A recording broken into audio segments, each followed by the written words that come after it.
30th. Yes.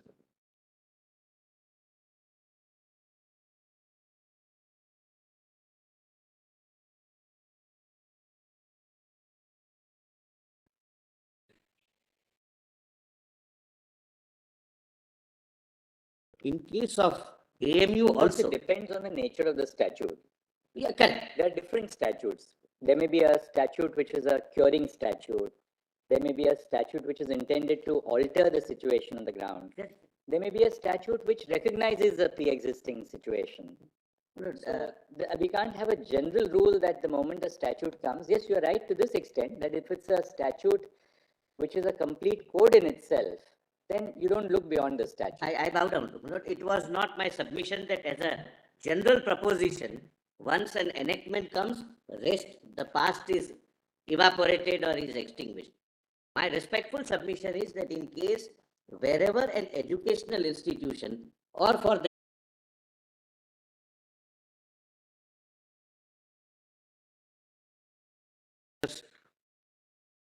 the warm, I think we'll literally and figuratively. It will become warmer. Warmer now. That possibly my lords may not be aware. Yes. Lord, something before your lordship is assembled, my lord. The past, my lord. Lord, my respectful submission is, this is a Constitution statute, and whatever is extinguished cannot be tested on the ground of fundamental rights which came after the Constitution. And for which, my lord, I have two illustrations to give.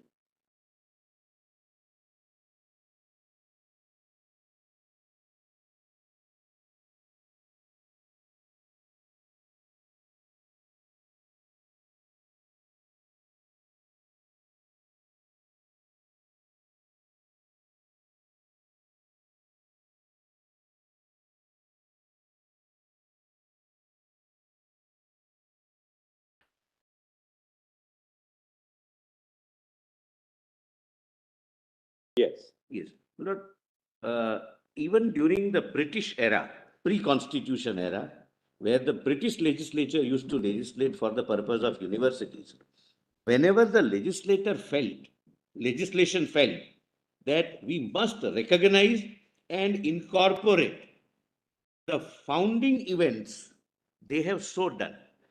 Lord, that illustration I wish to give.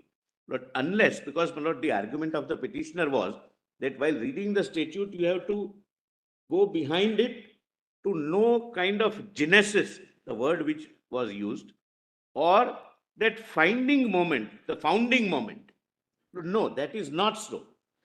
Unless legislation recognizes, the statutes take over from that date, and it is that complete code which governs the future course of action for that university.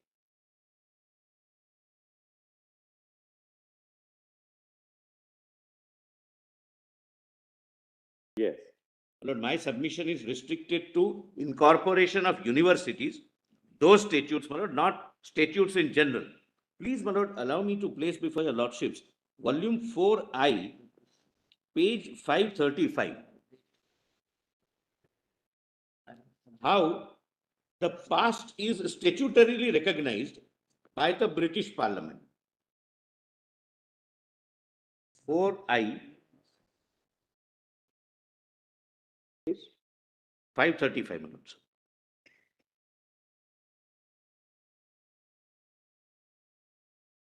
But it starts at 538. It is Annamalai University Act. The purpose is to point out to your lordships and assist that whenever the legislature intended that we must recognize the founding event, they do so by way of a legislative enactment. The parties cannot request the court to go behind it, because behind it there can be two views. I say it was not founded by XYZ. Somebody may say it was found by ABC. Somebody would say it was found by DYF. So therefore, the legislative device in case of incorporation of university, pre and post constitution both, is this. My lord, kindly have a look at page 538. Annamalai University, your lordships have. Yes, we have the act. Well, this is Annamalai University Act 1929. So it is a pre-constitution act. 28 or 29? 29.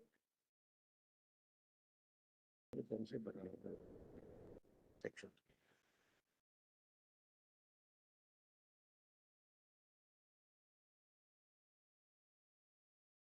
Yes. Yes. Lord, please see an act to establish and incorporate a teaching and residential university at Annamalai Nagar. Whereas it is desirable to establish a teaching and residential university for the encouragement of higher education in research in Tamil Nadu districts so and so. Now please mark this, my lord. And whereas the Honorable Diwan Bahadur Sir SRM Annamalai Chettiar has established and is maintaining colleges at and near Chidambaram in which higher instruction is imparted in English, Tamil and Sanskrit studies. And whereas Sir Annamalai Chettiar has agreed with the local government to hand over the said institutions together with all properties attached thereto, and further to give a sum of 20 lakhs of rupees for the purpose of establishing and maintaining at Annamalai a teaching and residential university wherein he and his heirs shall be entitled to certain powers and privileges. But please see 2C. The term founder is defined. It is at page 539.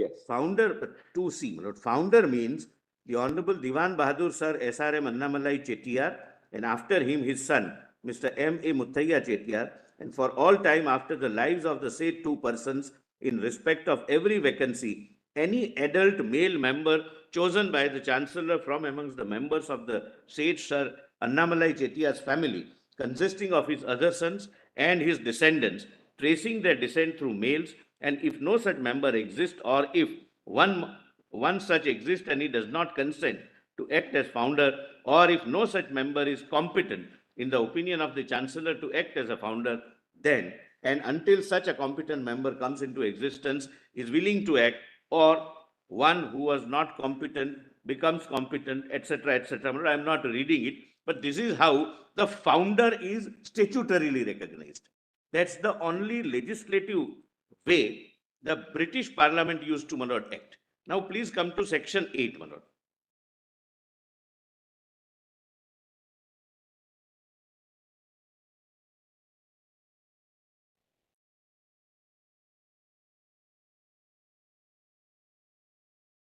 The following shall be the officers of the university, namely the Chancellor, Yes. the founder. Rest are not relevant, my lord.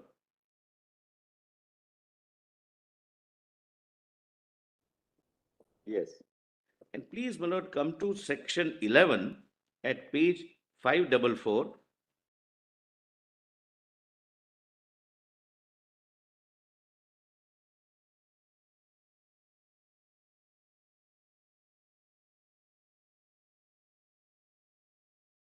So, Sir Annamalai Chettiar would be the founder for life. He would hold the office of founder for life.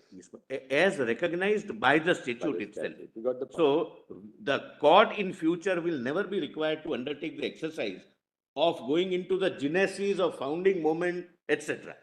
Interestingly, what happened post independence to these statutory provisions? I mean, it's not relevant to your argument, but just as a matter of curiosity. It was deleted post 2017. So until 2017, that continued. No, where is that act? No, it's 2013 act, my lord. That's the amending act, page 1458 Page of the one. same, Lord. 145. 145. Nothing else in this act that you want to show us, right? So otherwise we had Section 11, my lord. Section 11 we saw. Yes, 544. That we saw. Your lordships have said. 1458, my lord. Just to answer my lord's query. We have placed that on record. That's the 2013 act. Yes. Let's just see it.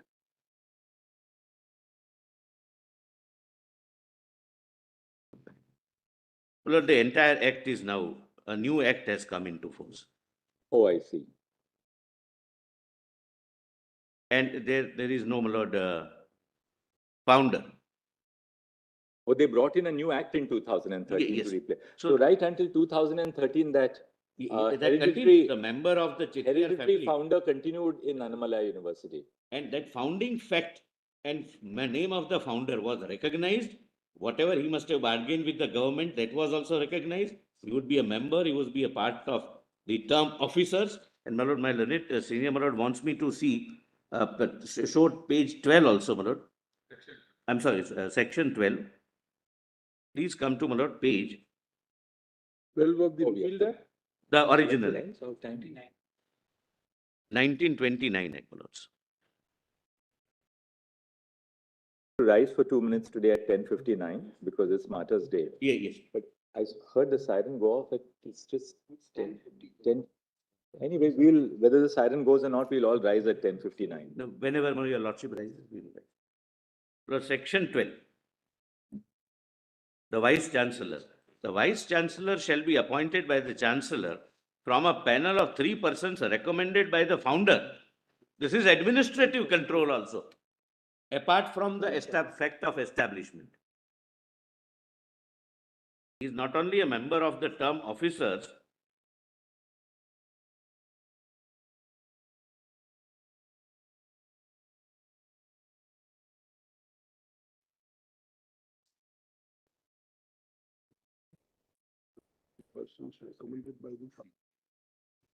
In pre-independence India, there were statutes which did recognize the role of the founder in establishing the institution, even post the enactment of the legislation by the imperial legislature. That's the point which you're trying to make. and if he wanted a role in the administration, Which also, is, according to you, absent in the case of the present Aligarh AMU, Muslim University. Lord, similar thing happened, my lord, with Vishwa Bharati Act. My lord, I stand corrected. Lord, my instructions are, there was no degrees being given by Vishwa Bharati, Shantiniketan, my lord. But when the act came into force post-constitution in 1951, my lord, I could get it, my lord, during the, my lord, I have shared it. They'll upload it on the visualizer. वो upload कर दीजिएगा. Only one para is to be seen. That there is a statutory device where founding fact, founder member, and what the other side says genesis, is recognized by way of a statutory enactment itself. What do we find in the Vishwa Bharati Act? Yes, my lord, it is. It was founded by Rabindranath Thakur. That's mentioned in section 2 itself. Section 2, my lord, is on the screen. Declaration of Vishwa Bharati as an institution of national importance. First is, this act may be called Vishwa Bharati Act. It shall come into force. I skip. Declaration of Vishwa Bharati as an institution of national importance. Whereas the late Rabindranath Thakur founded an institution known as Vishwa Bharati at Shantiniketan in the district of Birbhum in West Bengal, the objects of which are such as to make the institution one of the national importance, it is hereby declared that institution known as Vishwa Bharati aforesaid is an institution of national importance and is as such hereby constituted as a university. So two things happened. The founding person is statutorily recognized and university is established by an act of parliament.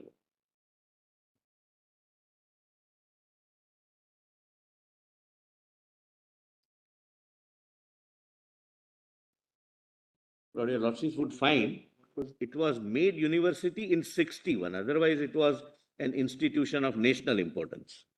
The footnote, my lord, makes it clear. My lord, I just now got, my lord, the original constitution.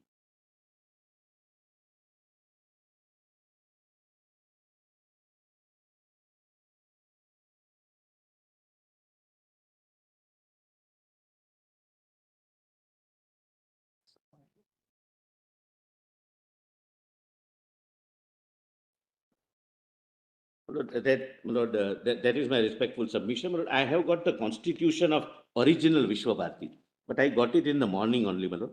I will go through it and place it on record. If there is something to be highlighted, my lord, I'll request one of my learned, my lord, senior colleagues, my lord, to highlight, because my turn would be over. I don't wish to, my lord, come again. My lord, now, my lord, may kindly see. So, my lord, my respectful submission is that in absence of this founding event, or what they call genesis, etc., So we'll take your submissions that absent a statutory recognition of the founding moment, the statute therefore obliterates the entire past past and takes over and begins on a clean as a slate. complete code. And that is the statutory device adopted by the legislature both pre and post constitution.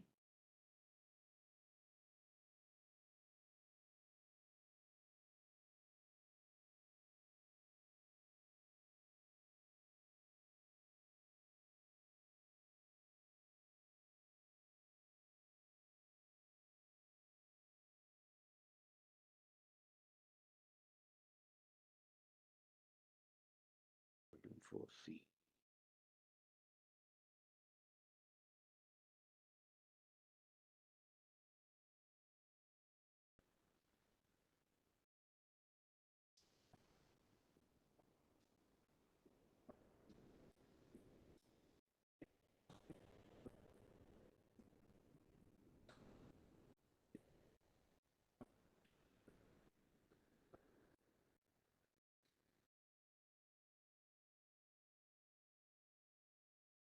But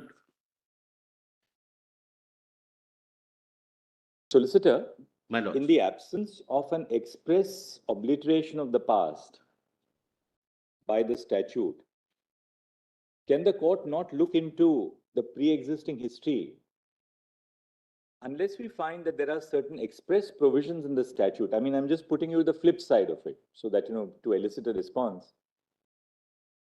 Absent an express obliteration of the past by the statute, is there something in law or constitutional law to prevent the court from looking at the circumstances which led to the creation of that university or the creation of that institution by a statutory provision? my respectful answer, my lord, would be no. The simple reason is, my lords, that history always has several shades. My lord, absent Annamalai part, my lord, in the act which I have shown. My lord, suppose that would not have been taken care of, my lord, or recognized by the statute. There may be 5 versions of history that not Mr. Sir Annamalai, it was Sir Chettiar also who was running. It was not Sir Annamalai, it was somebody else also who contributed money. It was not Sir Annamalai, I got your the point. entire. In other words, could it be like this? Could it be your submission, therefore, that unless the statute expressly recognizes the minority character of an institution, you cannot claim the right? Could that be, can we stretch it to that point? Lord, I would not say minority character. I would say for any university, the founding event, founding members, and founding facts, whoever is saying whatever, unless recognized by the statute, if it becomes a statute, the statute is the final word. It would not be possible for any party to request the court to go behind it and try and find out the history. That's why you have sort of distinguished the case of Annamalai and. Yes.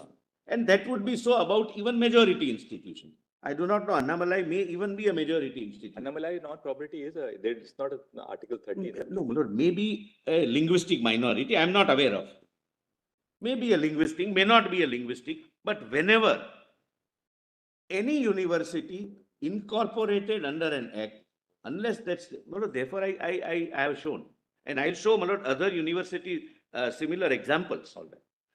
Fair enough, you have made the point. Now Yes. we can go to the next. Now, your Lordship, my lord, kindly come to volume 4C, page 1346. My lord, this is debates of the year 1972.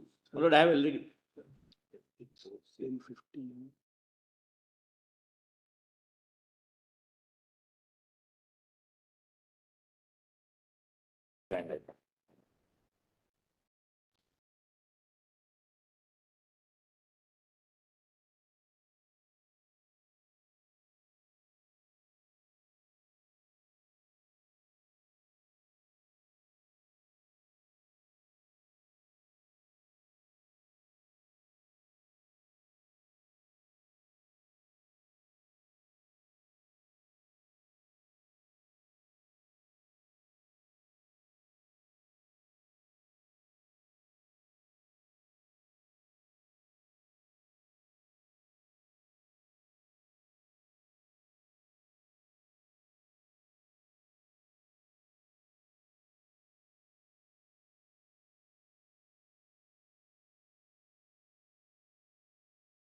volume 4. Jim. Reassembly.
Even if, my lord, history is to be gone into, there are two sets of histories before your lordships, my lord.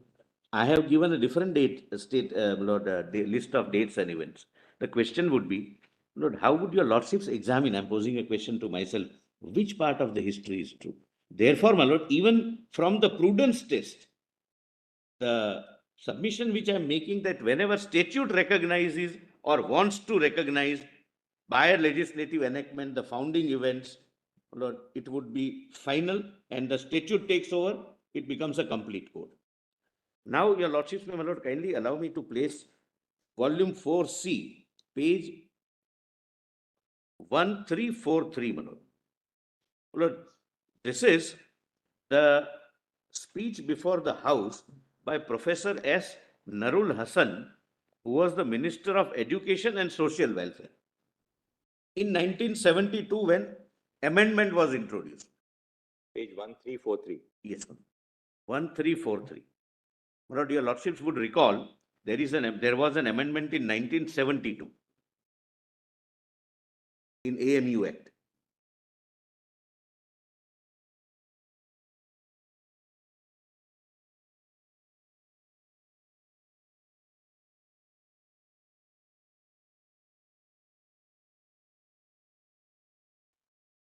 And I'm just showing, my lord, who is speaking, my lord.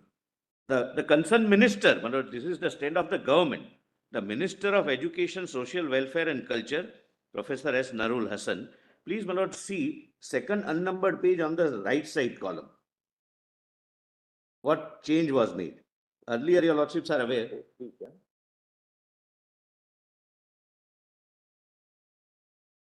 1343, volume 4C, my lord. C, okay. Yes, ma'am.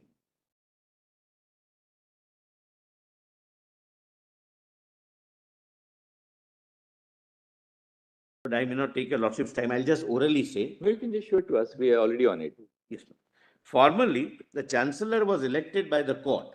Your lordship knows the court then, in 2020 was consisting of Muslims. we are now proposing that Chancellor shall be appointed by the visitor in such a manner as is provided in the statutes. And in the statutes, it is suggested that out of panel of 3 names, the visitor may appoint a Chancellor. The Chancellor should be able to exercise his moral authority in the best interest of the university and should not in any way be associated with any group or faction. Therefore, he would be above all decisions, because he will not be a party to any of the decisions. So he is not dependent upon the votes of the court. Now, my lord, more important part is at page 1346. And in my respectful submission, after this, no debate, my lord, from the petitioners can survive in the present matter. This is the stand of the government through the Honorable Education Minister while amending the Act itself. Your Lordship, my lord, has page 1346. Lord, right hand side column, last 2 paragraphs. My lord, it starts with "it would not like." I would not like. Does your Lordship get, my lord? So this is what the government says in Parliament, because there were demands that you declare this to be a minority university, and the minister answers, I would not like to take very much more of the time of the House except to refer to 2 or 3 points which have been raised. First of all, a demand was raised that this university should now be declared to be a minority institution in terms of Article 30, Sub-Article 1 of the Constitution. Sir, this is a demand which is neither in the national interest nor in the interest of the university itself.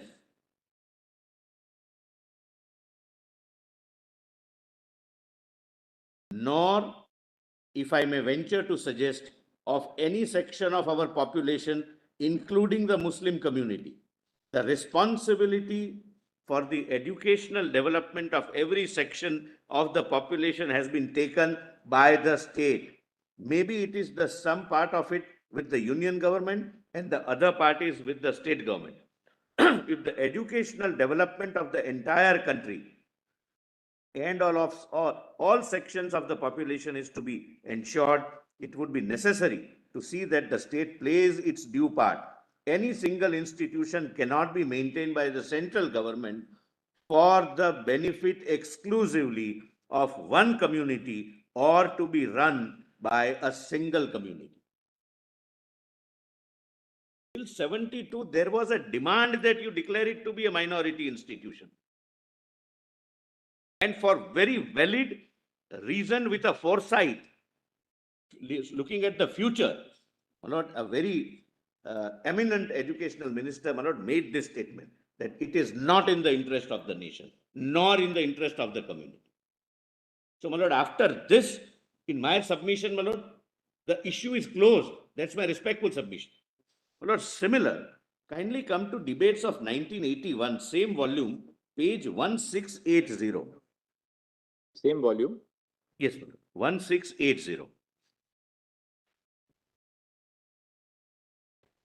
My lord, this is the bill which, my lord, your lordships may recall, introduced.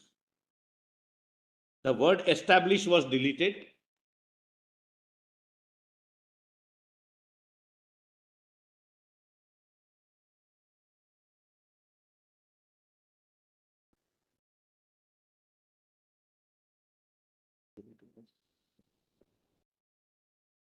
And definition was added as a post facto approval of one-sided history. Well, I am not going into the merits or demerits of 81, but I wish to read, my lord, what transpired in the parliament.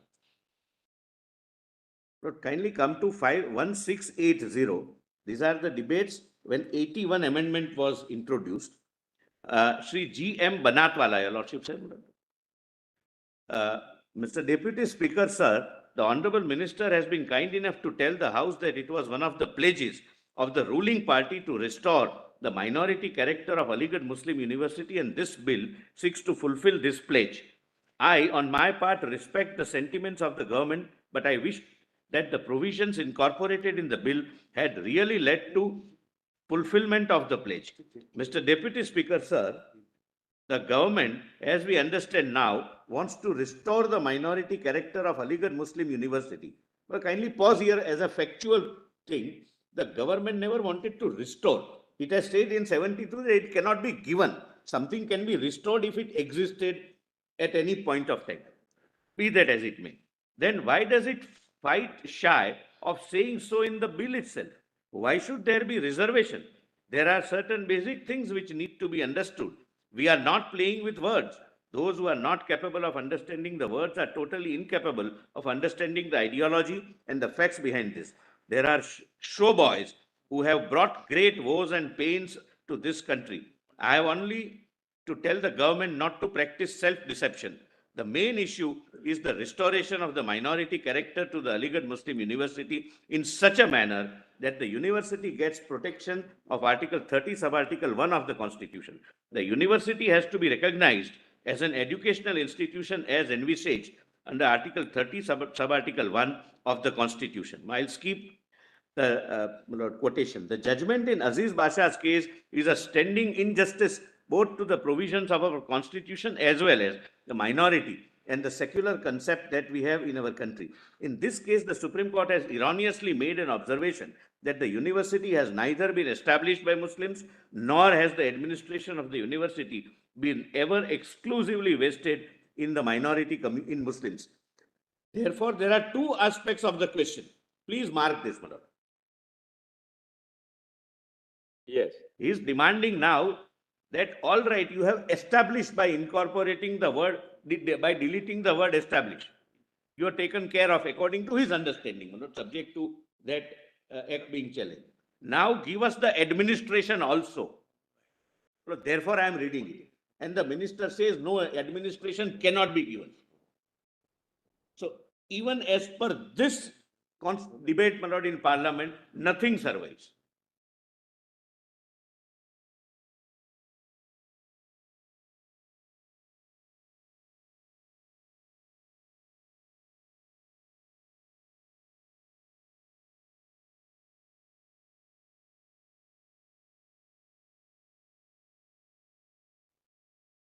Lord, I am on page 1680, the bottom side top. Therefore, there are two aspects to the question. Your Lordship's get. One aspect is the aspect of establishment of the university. This bill clearly says that it has been established by Muslims. Your Lordship would recall the definition of university is changed. That's what my Lord is referring to.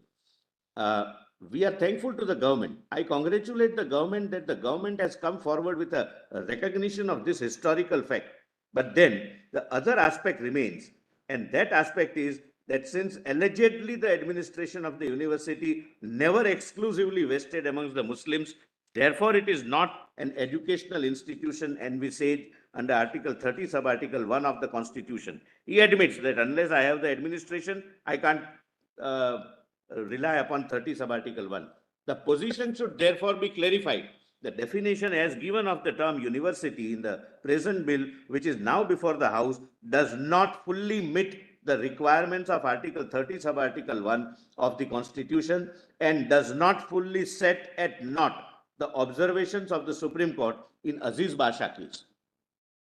Therefore, it is that we have come before the House to clarify explicitly that Aligarh Muslim University is a minority institution within the meaning of the minority institution under Article 30. Now directly come to the reply of the Honorable Minister at page 1682 on this question.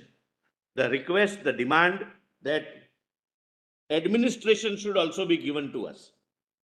It admits there is no administration with us, and the Honorable Minister 1682 right hand side, my Your Lordship get Srimati Sheila Kaul.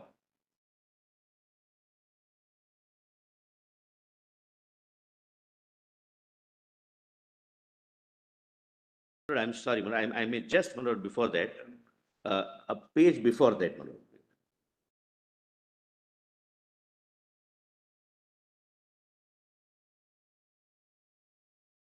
One 1681, my Lord, just right hand side. There was a suggestion to add an explanation. Right, right. I saw that actually. notwithstanding any judgment, decree, etc., my lord, which was not accepted by the parliament. Now please come to 1682. Srimati Sheila Kaul, my lord, she was the education minister. No. Lord, Srimati Sheila Kaul, as an education minister, answers on the question of administration. As the university will be administered in accordance with the provisions of the Act, statutes, and ordinances, it is not possible to agree to the amendment moved by Sri Banatwala, and the amendments are not therefore acceptable. Lord, the amendment which was moved is, Lord, please see, lobbies have been cleared. The question is to be administered by the Muslims of India. The Lok Sabha divided, my lord, and this amendment failed. Sir, can you just show us that little, when Mrs. Kaul moved the bill, what was the purpose? Because when she introduced the bill, she may have clarified why she was moving the bill. Can we just see that part so that Yes, since yes. otherwise, to go to it later, Yes, maybe just. I'll just, my lord, in a second. 1154. 154.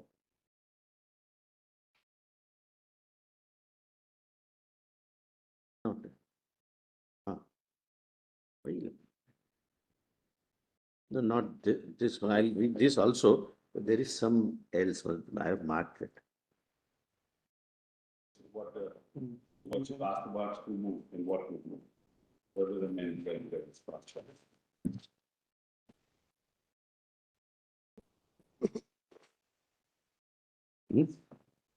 So can your lordships come to 1590? This was, my lord, thereafter referred to the standing committee. Just come to 1155. 154 and 55, yeah. 1155. 1155.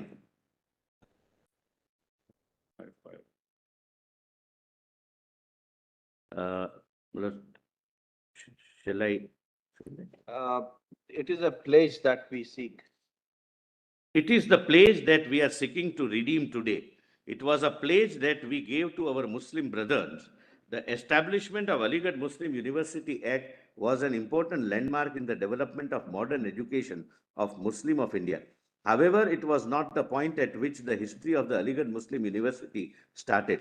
As far back as 1870, Sir Syed Ahmad Khan realized that modern education was the only means for removal of backwardness of the Muslim community in India.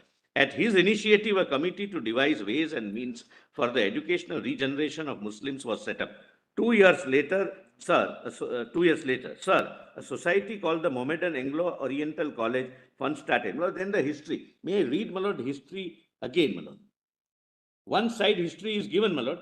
The second side history, that you started negotiating with the government and started giving up one thing after the other, is not recorded. And countered by Sri Somnath Chatterjee. But if your lordship wishes me to read, I can read. Madam. Just a little bit, we'll just see what Yes, she was yes, saying. I'll just read. One of the steps taken by the society was to open a school in 1973. There, 3 years later, sir, it became a high school, and in 1977, the foundation stone for the establishment of a college was laid. Sir Syed Ahmad Khan died in 1880. It should be 1877 and 1873. 1880. But the idea of establishing a university gathered strength even after his death. The Muslim University Foundation Committee had started collecting funds for setting up the university. The MAO College Aligarh had by that time grown into a leading center to the education of Muslims. After prolonged discussions extending over 6 years between the Government of India and the representative of Muslim University Foundation Committee, the Aligarh Muslim University Act with Mohammedan Anglo-Oriental College as its nucleus was passed. Well, there the history is not given, that there were continuous correspondence that this is the condition, take it or leave it. This is the condition, take it or leave it. That is not given, my lord. Sir, 1920 enactment was the realization of the long cherished ideals of the Muslims of India, and it was their dream that found expression in the establishment of this university, and the substantial part of the properties and funds which went into making was also contributed by them. Sir, these are the facts of history which we must recognize and acknowledge.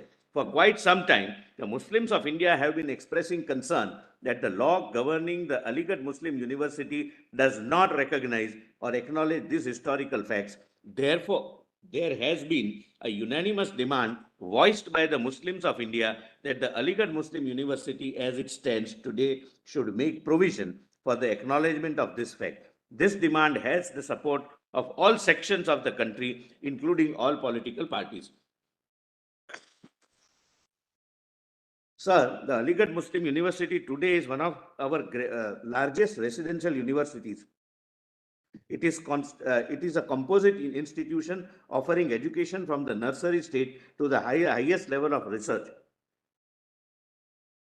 The courses offered by the university cover all major disciplines: engineering, technology, medicine, science, social science, and humanities. Something I'm respectfully basing my submission on this as well. No? It's clear that the object of the government of the day in introducing this 1981 bill was to recognize, as the Union Minister said, a historical fact that it was established by the Muslims of India. That we can't.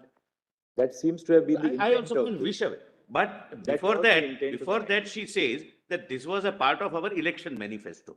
And your lordships, I leave it at that. Your lordships may realize the danger if the parliament were to be permitted to recognize 100 years history, hundreds of years of history. I leave it at that, Manoj. That is Parliament's exclusive domain. We can't. I am happy. I'm very happy. The policy underlying the I am very enactment of the happy, law. Manoj. That I'm very happy. I'm arguing only university matters, but Parliament deals with many historical facts. I'm very happy. Subject to constitutional validity, of course. Of course. But therefore, I didn't want to elaborate much on that. Sir, what stands out is one of the honorable members, Mr. Banatwala, wanted a clarification to be inserted in the act that this is a minority institution. Yes. But there the honorable minister said no, administration would be according to the statutes and the ordinances. Therefore, administration part cannot be left with a particular committee. Yes, my lord. Coupled with the fact that Mr. Banatwala says that unless you give us administration, we not cannot be so. fall under 30. Only establishment part was so to be recognized, but Yes. administration part was refused. Was categorically refused. But then when was for the first time the institution was recognized by the government as a minority institution? This is never recognized. One thing is very clear. The intent behind the 81 amendment was to recognize and give it as a minority institution and to do away with whatever the reasoning was given. The attempt was to modify the reasoning given or make the statute, modify the statute so that the reasoning given in Basha's case is not applicable. Yes? Is this not that? No, After half an hour also it rings? No. No.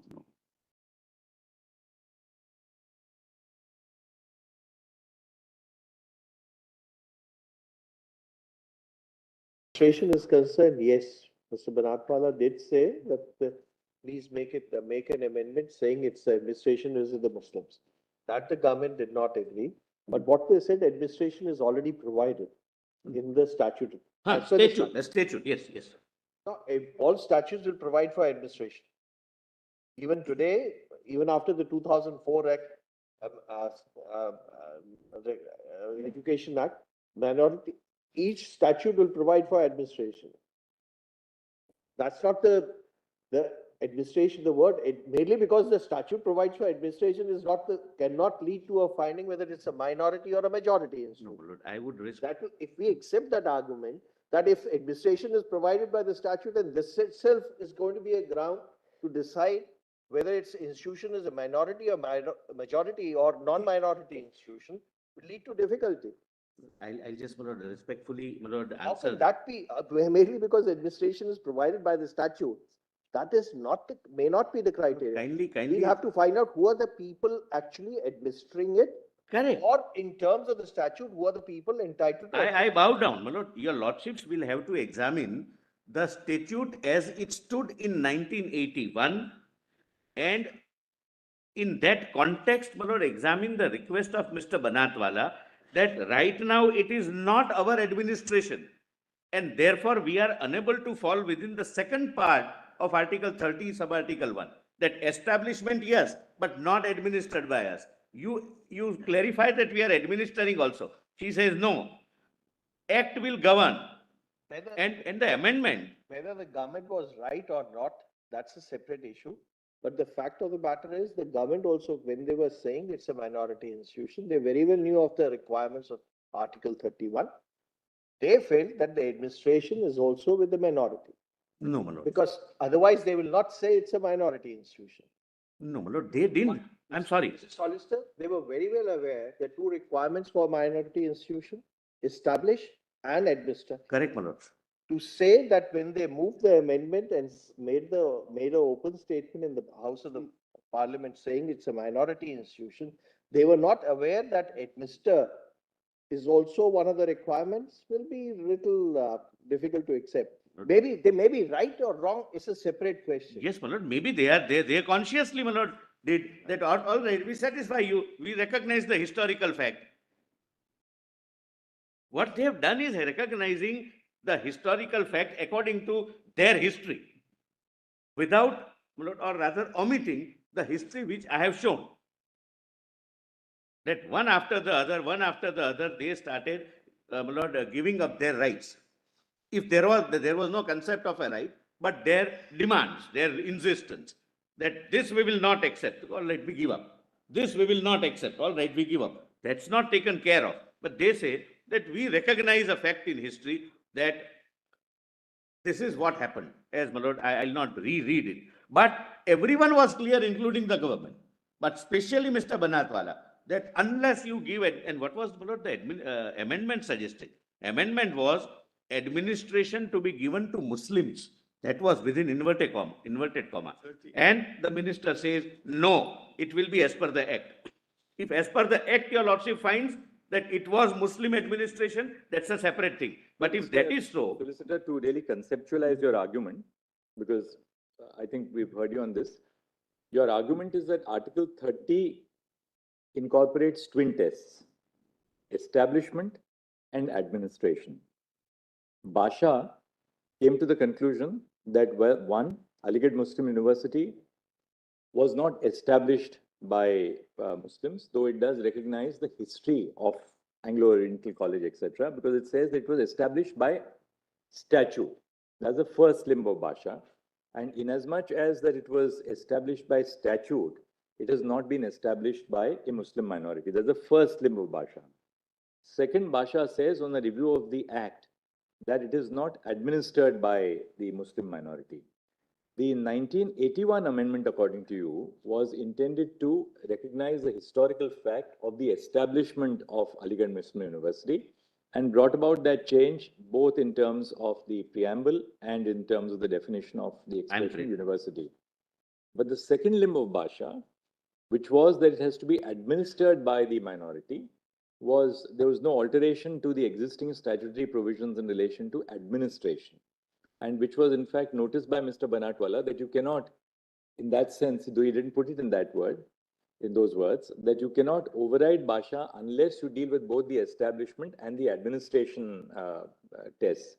And you had left the administration intact, and therefore it would not, in that sense, still fall within the ambit of 30. Basha still stands, would stand. And that's what he. That's your contention. And my lord, I'll just add one. Perhaps therefore your contention is that the 1981 Act did not take away the basis of Basha, because you could have taken away the basis of Basha by not merely recognizing but administration as well. That's your submission. Plus, We'll have to hear the other side in response. I think now we've understood it conceptually.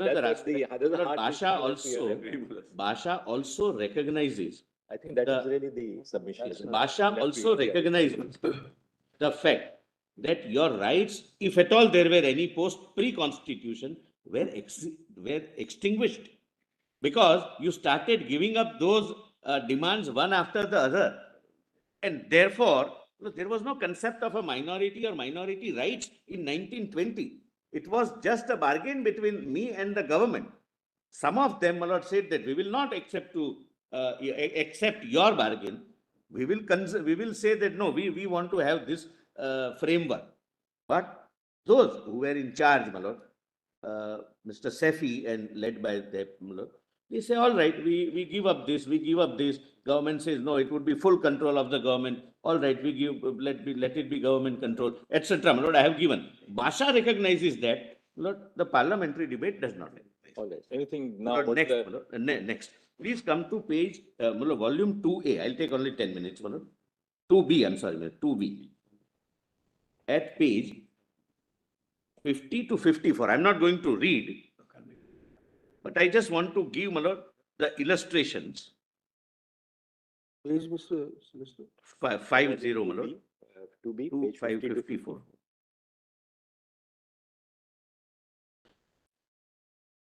How, my lord, this factum of founding or factum of establishing is always recognized whenever the legislature wants to recognize by the legislature itself, and how it is recognized. Even administration is recognized by statute. Therefore, I say 1920, the curtain falls, the statute takes over. Lord, please see Sam Higginbottom University of Agriculture. Lord, it is, my lord, University for Anglo-Indians. Please see, my lord, the title at page 551, my lords. Volume 2B, page 51.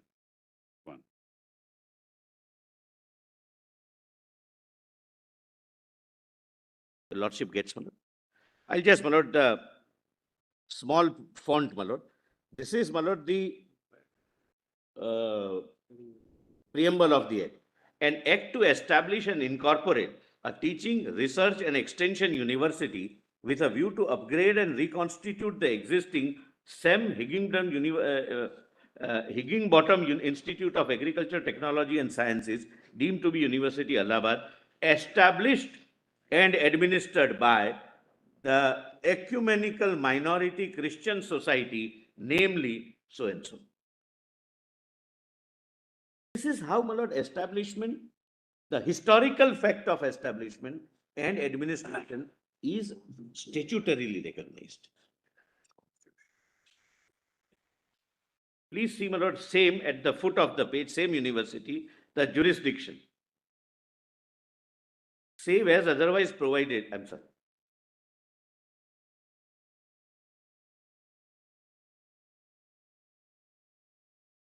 Because the argument of other side was on a wrong reading of Basha, that all these universities will go as minority institutions. No, it will not go. Legislation has conferred upon it the minority character. Please see the jurisdiction. Jurisdiction of the university, save as otherwise provided by or under this act, the limits of the area within which the university shall exercise its powers shall be whole of Uttar Pradesh, with its headquarters at Allahabad, with powers to associate any Christian minority institution within its jurisdiction. The predominant purpose of minority character of the institution is statutorily recognized. My lord, kindly come to page 52. Era University, Lucknow. Page 52, next page, my lords.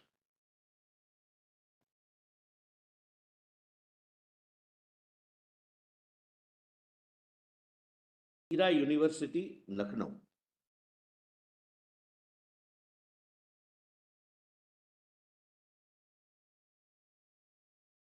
The other side would say that these were institutions incorporated after the National Minority Commission Act. That is true. But wherever the legislature has thought fit to record the historical fact and give it a statutory color, they have provided. So that's my purpose. And this is, my lord, in response to their submission that if Basha is right, that once you are incorporated, you can never be a minority institution. That reading of Basha is wrong. Basha does not say so. Basha is only a sui generis, fact-specific judgment examining the Aligarh Muslim University. Please come to B, the Era University, Lucknow. An act to establish and incorporate a teaching university sponsored by Era Educational Trust, duly established and administered by the members of Muslim minority community. Then, my lord, trust is also accordingly defined. I'll not, my lord, take your lordship's time. Please come to next page. All these acts, my lord, the power, not only statutory historical fact of founding is recorded, accepted statutorily, administration is given. Please see, my lord, Tirthankar Mahavir University. An act to establish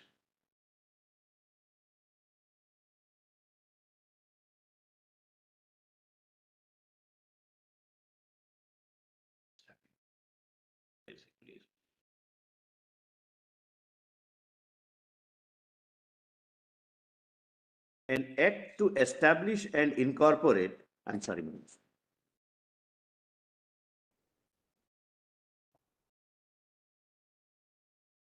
Yes.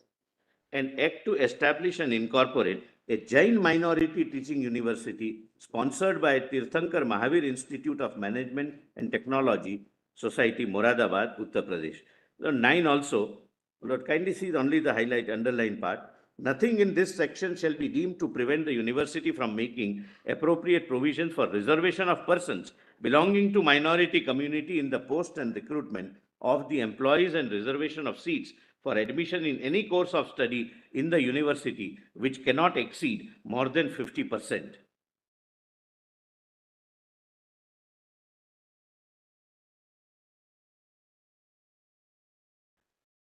Lord, I'm not duplicating, but the same provision in Northeast Adventist University. This is, my lord, a Christian minority institute, university, established by an act.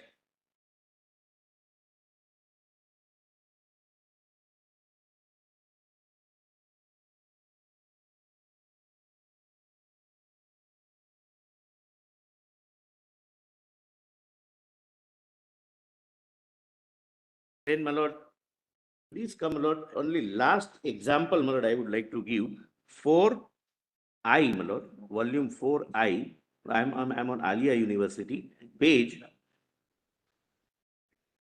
1375. Same volume, 1375. No, 4I. Same volume, 1345. 7.5. My lord, 1375, yes. This is 4I. 4I. Aligarh University, my lord. Volume 4I. Yeah, 4I. Page. Volume 4I. Page 1375. 1375. 75. Thank you.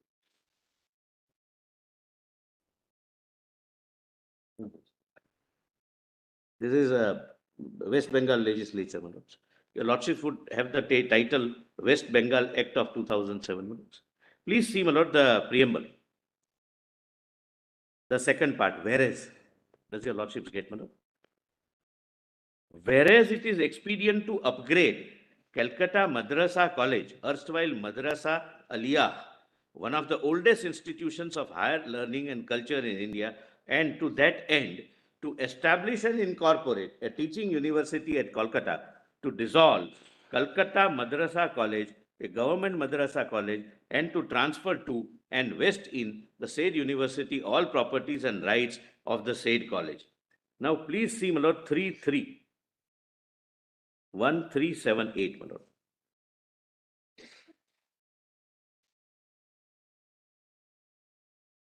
Section 3, subsection 3.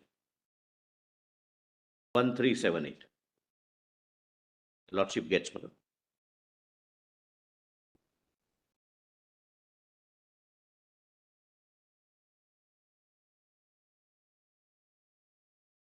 But please see, this is important, very important. My lord. Whenever the legislature wants, legislature does this. 3, subsection 3. The character of the university shall be same as that of Calcutta Madrasa College, erstwhile Madrasa Aligarh, declared as such with a minorities development and welfare of Madrasa Education Department, Government of West Bengal notification and dated so and so. Statutorily provided, historical fact recorded, and the same status and character statutorily recognized. Now, my lord, I come to my last argument. But please come to what is this university, my lord? Volume 2A. I'm sorry, 2B, my lord. Page 12. Page? 12. And my lord, I would, this is my last submission, but very important submission, my lord. I'll take only 10 to 15 minutes and then, my lord, I'm done. Lord, what would be the, well, there are two things I want to highlight. A, why this issue arose and we are before your lordships. And two, see the consequences if your lordships were to interfere and your lordships are not in appeal against Basha. What would be the consequence of an institution which the Constituent Assembly declared to be a institution of national importance? Please come to, my lord, page 12. Just broadly, what this university is about. This is one of the finest university of the country.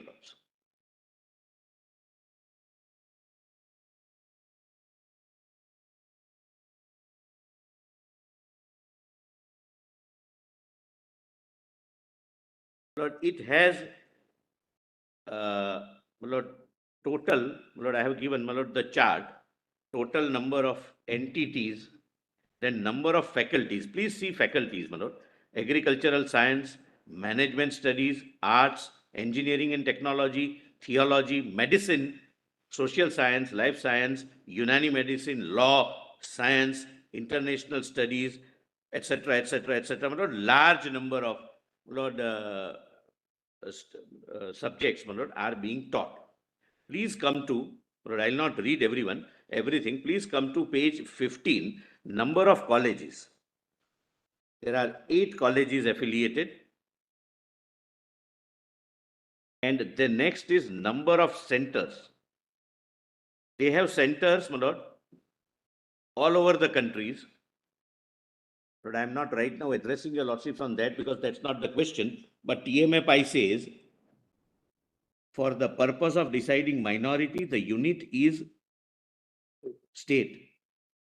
Muslims are not minority in Kashmir. What would happen, my lord, if they have a learning center in Kashmir? That's not, my lord, the right now, my lord, question, and therefore I am reserving that argument. Please see number of centers, my lord. They have 23 centers all across the country. Then number of academies. They have 3 academies. Number of institutes, number of schools, and the number of students. My lord, please come to para 16, page 16, bottom. How many students are studying? 27,619. Correct, my lord? It does not include polytechnic students because they are getting diplomas. These are all degree holders. Now, why this problem arose?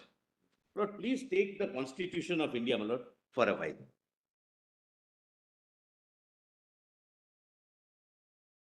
Article 15.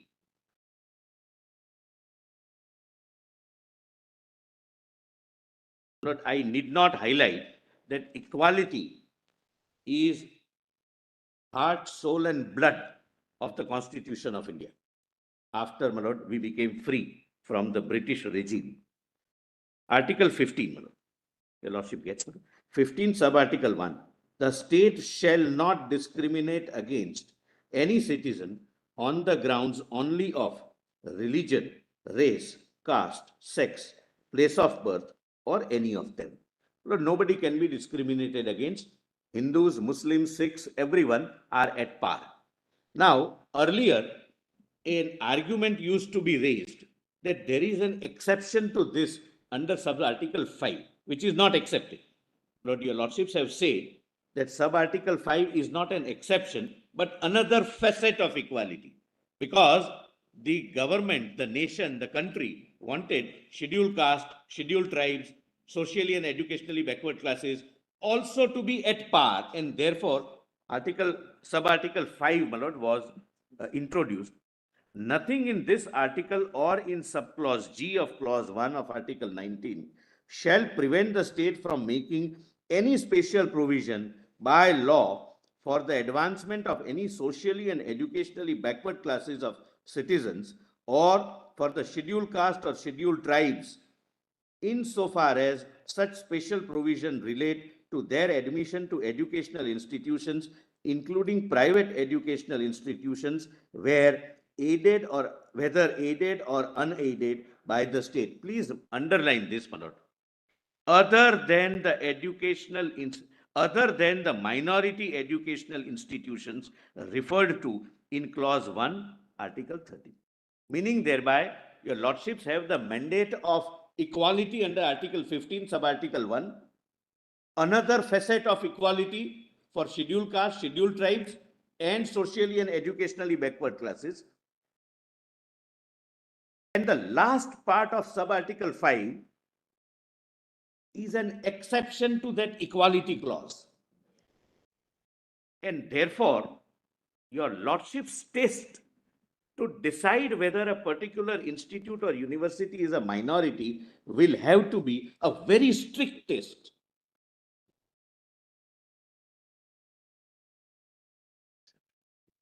Lord, this amendment is after TMA Pi and PA Inamda. They do not take note of this fact, my lord, where your lordships have said that 15.5 is an extension of the doctrine of equality because scheduled caste, scheduled tribe, SEBCs, they are not equals. They are required to be brought at par with rest of the citizens, irrespective of the religion. But exception is minority is accepted, meaning thereby, and this is, my lord, crucial.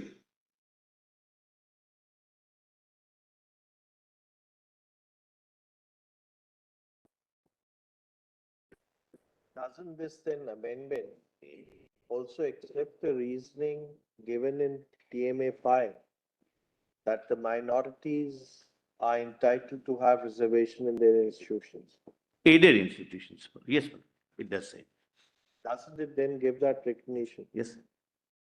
But, my lord, the question is, now, if Aligarh Muslim University, having these many faculties, law, commerce, medicine, engineering, this, that, and others, and one of the finest university recognized as a national importance, institution of national importance by the constitution at the original framing of the constitution, would not have reservation for SC, ST, and socially economically backward classes. And they would have at least 50% reservation for Muslim candidates. So, a deserving candidate of a scheduled caste or a scheduled tribe or a socially and educationally backward class person would not have the reservation, but an Lord, person having all Lord, economic, everything, my lord, at his command, based on religion, would have, my lord, reservation, and that led to filing of petitions before the Allahabad High Court. My lord, that is what I wanted to show. My lord, please come to volume 3E, page 20. Page 19, I'm sorry, not 20. Volume 3E. Lord, your lordships would also examine from the point of view of social justice and equality. One interprets that choice was made by the Constitution, right? When they brought in the 93rd Amendment. I'm saying taste would be very rigorous. That's all I'm saying. They introduced it. This was a constitutional policy now, which is given This for was us. challenged. And if you have an Article 30 institution, you are accepted from the provisions Correct. of Correct. all these provisions. Lord, my respect, I'm not saying that your lordships may decide dehorse that exception. I am saying that 15.1 is equality clause, 15.5 is extended equality clause, and the last part of 15.5 is an Excludes minority. exception. Therefore, your lordship test, the test which my lords would adopt would be very, very strict test, because it would be SC, ST, SEBCs, or Muslims or any linguistic minority or any other minority. So social justice, my lord, would be a very, very determining factor in your lordship's decision making. That's my respectful submission. All right. Yes. Anything else, Mr. My Solicitor? lord, only 5 minutes. My lord, why, my lord, this came? My lord, why the petitions came? They introduced in PG Medical College this reservation.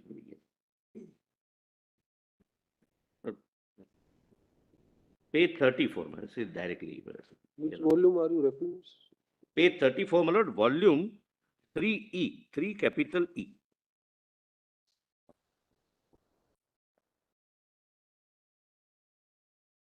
This is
Yes, Mr. Solicitor.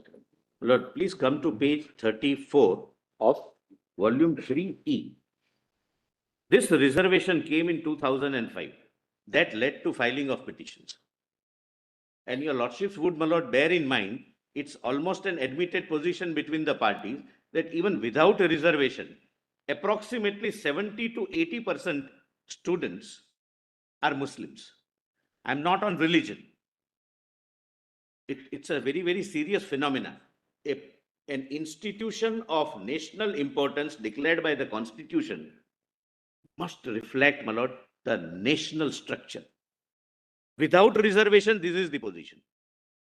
And across the board in all universities. Correct, my lord. It is happening. All universities have students from every walk of life. Please Do see, we my lord, have- now 34. Do we have the data with regard to that? All national institutions, IITs, my lord. No. I can place it on record. IITs, IIMs, all institutions of national importance. Please place that on record. I undertake to do that. Because they do not provide for any reservation. No, we are not, there's no question of reservation because that's barred under Article 15 and that's. Maybe the atmosphere they have given to the institution, IIM, for example, anybody would go. But I do not know, but Just get us the. we would get it. I'll need 2 or 3 days, but we may would. not be able to get it for a lot of institutes, but maybe institutes of substantial. Prime institutes, definitely will be. Page 115, I have given of 2B. Please come. Just institutions of national importance. Your lordships may perhaps not require the figures. 2B. But I undertake to give it, 2B, page 115. volume 2B, Volume 2B. page 115. 5. They all have, people, students from all spectrums of life. Please see, Aligarh, Banaras, we leave. University of Delhi. Then Atal Bihari Vajpayee, Indian Institute of Information Technology and Management, Indian Institute of Information Technology. Then, please come to the next page. All IITs. How many institutes have you listed under this? In this list, the total number is 7, I'll just 165. Okay, for these institutes, can you give us the breakup? I will. I will, regarding which, my lord, it consists of the cost. May not be available. In fact, it may not be available also, but if it's available, please give it. Religion-wise may perhaps not be available, but, my lord, aims. But if it's available, just give it. Right. But otherwise, no, aims, IIMs, IITs, Lord, your lordships can take judicial note. It is for all spectrums. Now, please see, my lord, what triggered this petition. 3E, volume 3E, page 34, my lords. This was under challenge before the High Court.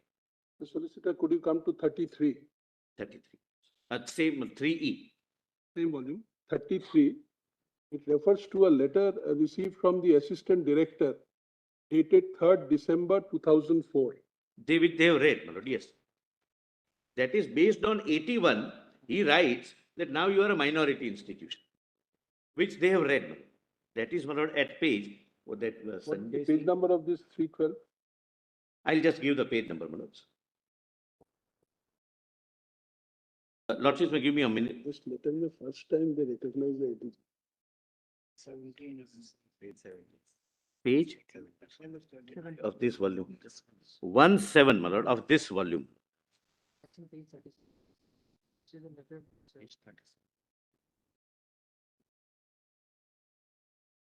Page 17? 3B. 3E, I'm sorry, 3E for yes. elephant. This page 39 may also be read in 3E. Very important. Correct, you read it. I will again read it. There is no difficulty. I did not read. It was Mr. Dhawan read. Anyway, I'll read it again. Now, please come to 34 first. Because my learned friend, my lord, said that ultimately after doing all this, what we need, what we are asking for, some reservation. That was the argument, my lord. I am just showing what is that some reservation in an institute where without reservation there is 70 to 80%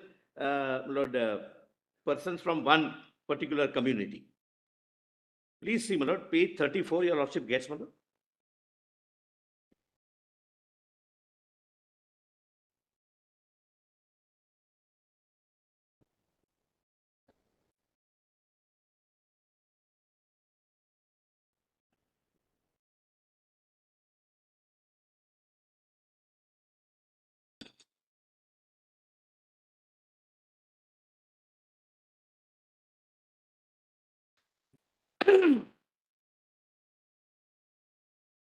Can I read? Yes. 34, at the foot of the page, my lord. After detailed deliberation, my lords get, my lord Justice, Yes. Justice Particular.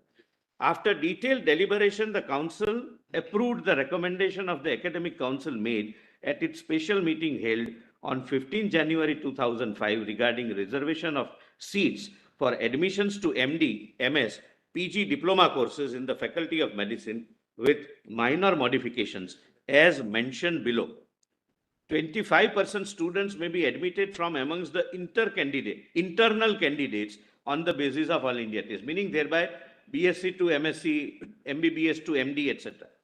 50% of seats may be reserved for Muslims of India to be selected on the basis of All India entrance test.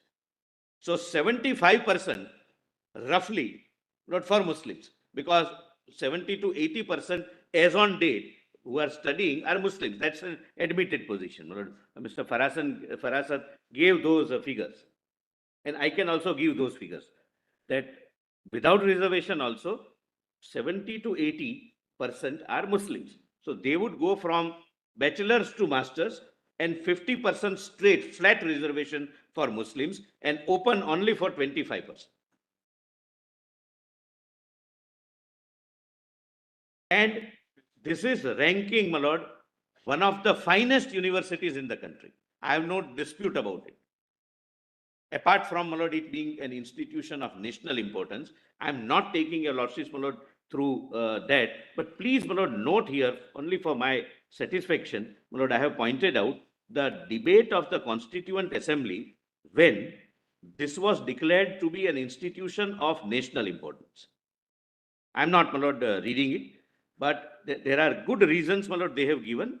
And page 9, para 16 to 21, para 21. Page 9, paragraph 16 to 22. Yes, That's in your written submissions. my written submissions. But I have quoted, Madam. Volume?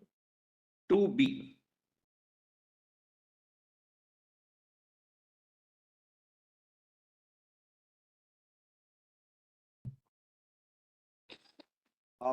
Just, Mr. Solicitor, just get the data, because data may be available online, but may not be authentic and accurate. If the government has any data, please give that. But I will. But possibly, this is my impression, I'm not making a statement. Possibly, now, when I fill up the form for admission, the religion is not No, in minority institutions, probably it will be there. minority, yes. But Yeah, the government, it has to be.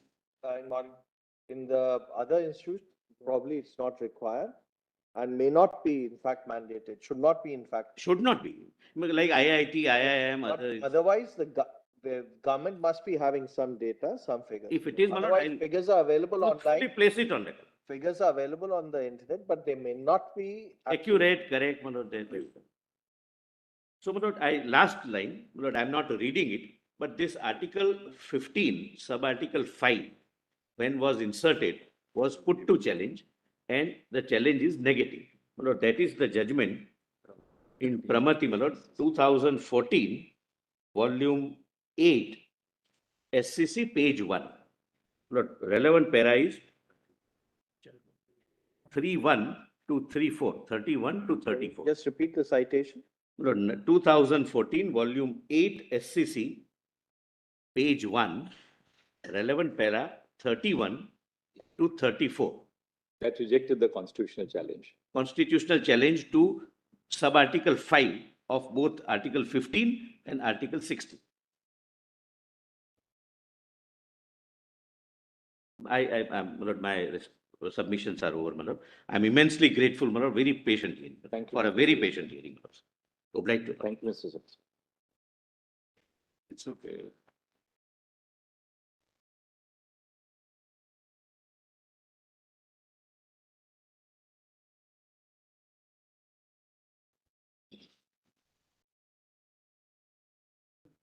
Before Mr. Trivedi begins, may I have your lordship's kind permission to make a mention about this matter? Sorry?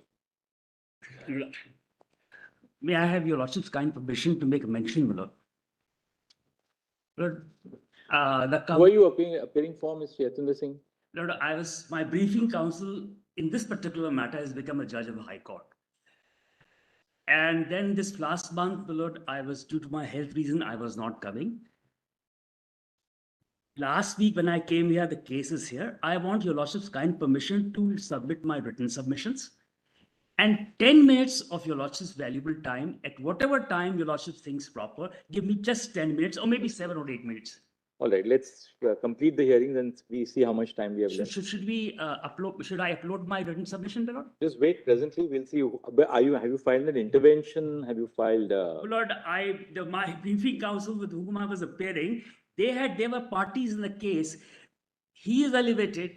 I do not have any connection with the AOR, and probably this is the reason it has happened. All right, let's wait for a little while, and then we can see what ground is covered, and then if there's something else, we'll give you 5 minutes at the end to make your point. I'll finish within 5 minutes. Certainly. Obliged, lords.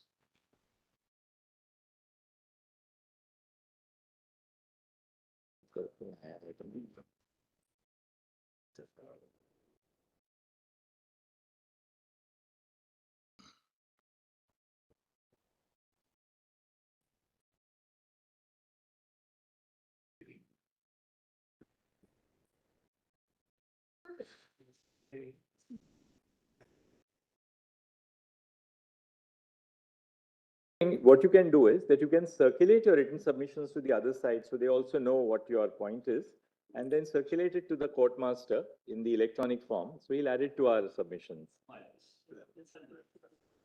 You can circulate it to the nodal council. The nodal council will then put it together. That's better.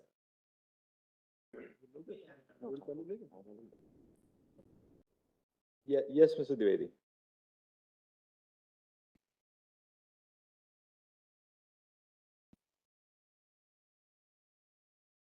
Lord, the first submission which I wish to address is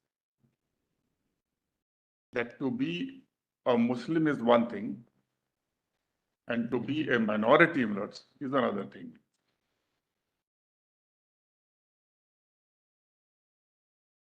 To be a Muslim is one thing, but to be a, Minority. what do you mean? For to- example, if we are in Jammu and Kashmir, my lords, majorities of Muslims are not a minority. It's in that sense, my lords.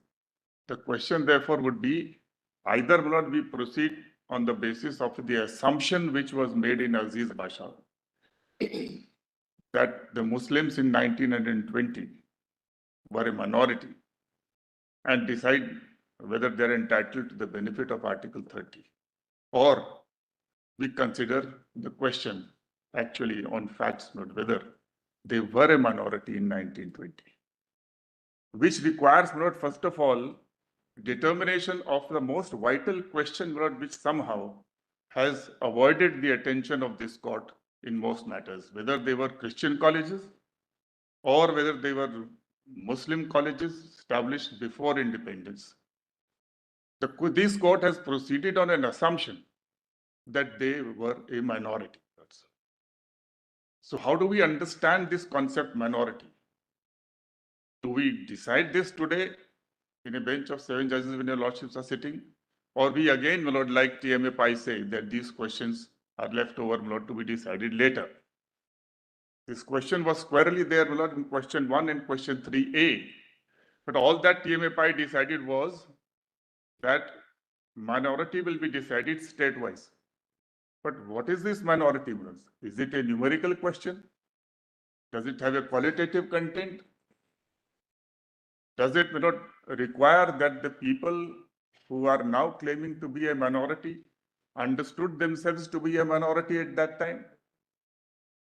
Only then, Lord, this can be proceeded. So either we avoid it, we say that today in India, the Muslims are a minority, and therefore we will not, from that, we jump to the conclusion that in 1920 also they were a minority. But nobody has questioned that, Mr. Dwivedi. No, I am raising this question, Lord, and that is referred. That is referred. The two referring orders, if your lordship will look, Lord, this is the question which has not been addressed. Volume 3A. The question which has really been addressed before us is whether they are established and administered by a minority. Right. Therefore, Lord, were you a minority? That they were, that Muslims So were you a minority? The fact that they're a minority today in UP, and that the fact that they were a minority at that relevant point of time, because whether they were a minority or not has to be decided on today's standards. No. There's no different standard sorry, in 1920 as compared to. That's precisely the point. Just getting, it's just a question. That's the thought. Before the constitution, adoption of the constitution, we didn't have any concept of minority and majority. Certain rights have been given under the constitution on which there is no, but not with reference to whether that community was a majority or a minority community at that time, but with reference to who had established. No, with great But who is a minority or majority will be decided on the date when the constitution was adopted. Possibly, what argument you are raising in case there's a demographic change, what will be the effect is a separate issue. No, your lordships have categorically held in number of cases that fundamental rights are not retrospective. So therefore, only question is whether are you entitled to avail the benefit of Article 30 today? In order to do that, will it be retrospective? Sorry, interjecting. Sorry. Will it be retrospective or retroactive then? Whether it is retrospective or retroactive only means, Lord, that the law today takes notice of the facts earlier, that is retroactivity. When the law is retroactive, it doesn't mean it operates from that day, but it takes note of the facts as they existed earlier. So we are on the question of facts, an assessment of whether this community was a minority when it established. If it was not a minority, and if it did not consider itself to be a minority, then, for example, let's take the Christians, Lords. The Christians were the rulers of the time. The British government which was ruling this country was a Christian government. And the missionaries were brought in this country with a particular purpose as an arm of imperial rule. And being that under the charters of 1813, 1833, the English Education Act 1945, the Woods Dispatch of 1954, and the Hunter Commission and all these commissions were really meant to provide an opportunity to the missionaries to establish the college, to create people who were not fair like them, but they thought and whose tastes were like them. That was the objective. That is the great merit of Macaulay. Now, institutions which are established by missionaries to evangelize, to convert, to make Indians like British, and they were given grant of land which was occupied by them. Now, are we going, my lord, is this constitutional intent that Article 30 is to be given a benefit to these kind of institutions which were meant for a colonization purpose, for imperial rule purpose? But that's not the character of AMU. Why should we decide that question? Now, AMU question, therefore, we need to decide the question with, I'm coming to the Muslim minority. What was the political unit within which AMU was then established? There was no state of Uttar Pradesh at that time. Whether you take it as a state unit or national unit, for my submission, may not be very pertinent. But we have to take British India because Indian states were outside. Or we take the Northwest Province or subsequently the United Province as it was called. What was the status and position of the Muslims then? Could it be said in 1920 that they were a minority? The rule was of the Christian British rule, who were less than the Muslims. Neither the Hindus nor the Muslims, we were both subjects. We were not even citizens of Britain. There was no concept of citizenship, even that this court has said in Patro's case. So therefore, there is minority rule in India. That's the unfortunate part, not only in India, but in so many other parts of the globe, where the British imperialism was ruling. The position was that a handful of people were ruling over India for the last several hundred years. So are we to say, my lord, that the Mughals were in minority, the British imperialists were in minority? This will be something very, very strange, my lord, that after being a republic, we are trying to bestow a characteristic, a status of minority on those who were not a minority. The Muslims were more than the rulers. The Christians who were ruling through the Governor General and the HMG, His Majesty's government, they were smaller in number than the Muslims. Therefore, I request your lordships to first of all, instead of again avoiding to go into this question, please decide this question. It's too long, my lord, for 75 years and more, my lord, we have been evading this question. And we just assume and we stamp them as a minority institution and confer the benefit of Article 30 to them. According to me, there are three aspects, my lord, of this minority. And this is a question, my lord, which has been referred to your lordships. The first referring order says, Lord, decide the essential conditions or ingredients of the minority institution may be decided once for all. That is volume 3A, page 209.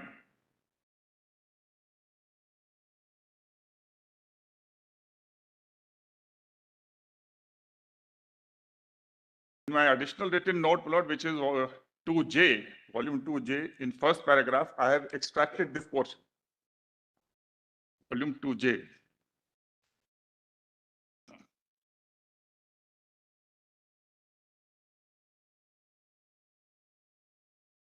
It is all right for the petitioners to proceed on the assumption, my lord, as in Aziz Basha, but what is referred to your lordship is decide essential conditions or ingredients of the minority institution, which may be decided once for all. And the second referring order refers to TMA Pi, and that's one of the reasons for my lordship referring the entire matter to your lordships. That is question 3A, which is framed in that case, TMA Pi. What are the indicia for treating an educational institution as minority educational institution? Would an institution be regarded as minority educational institution because it was established by persons belonging to a religious or linguistic minority, or it's being administered by a person belonging to a religious or linguistic minority? So first of all, we have to decide this question. And I'm placing three characteristics, which are absolutely essential. Why was the Article 30 needed as a safeguard or protection? Because of the fear of domination by majority.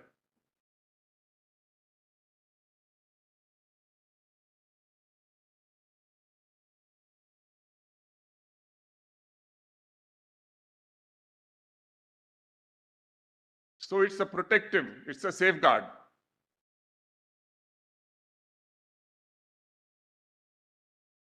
Number two, Article 30 will walk hand in hand with Article 29(1). It can walk separately also. It's up to the religious minority concerned to decide how far they wish to go. These are not simple provisions of reservation. The object is to enable them to maintain their character as a religious minority. And in that respect, Shazan was right. To reduce it to reservation is to completely kill this Article 30 and equate it with 16 and 14 and 15. So being a protective safeguard, what follows is there is an idea of domination inbuilt in this. The fear of the minority, that is character, that is culture, that is language, that is script, may be overridden and demolished by the majority. So therefore, a minority is that which is less in number than the ruling majority.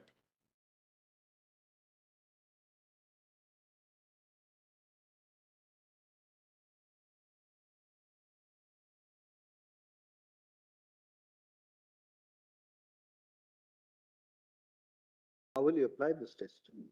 This test will apply. Who was ruling at that point of time? Were you less than them or more than them? That means ascertaining. Ascertaining the numerical test. I call this a numerical test. If the Christians are ruling, you aggregate all the Christians, aggregate all the Muslims of various sects, and decide whether they are less in number or not. That's a numerical test in my humble submission. The second test is a test of non-dominance. So if that particular community, though being less in numerical, in numbers,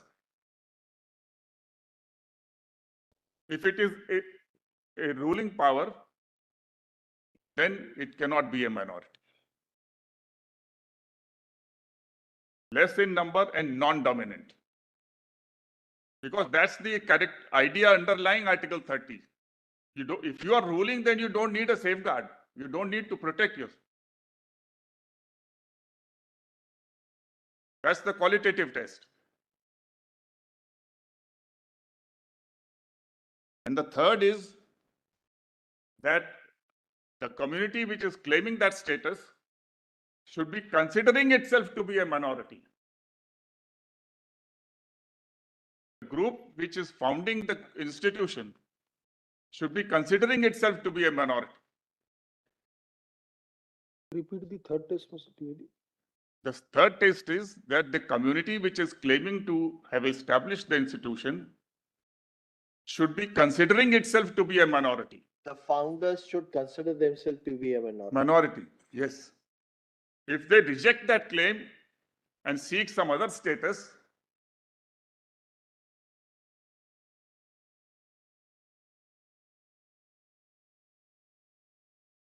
without, my lord, these three factors being considered as on 1920, we will be looking at history in a blinkered way, in a partial way.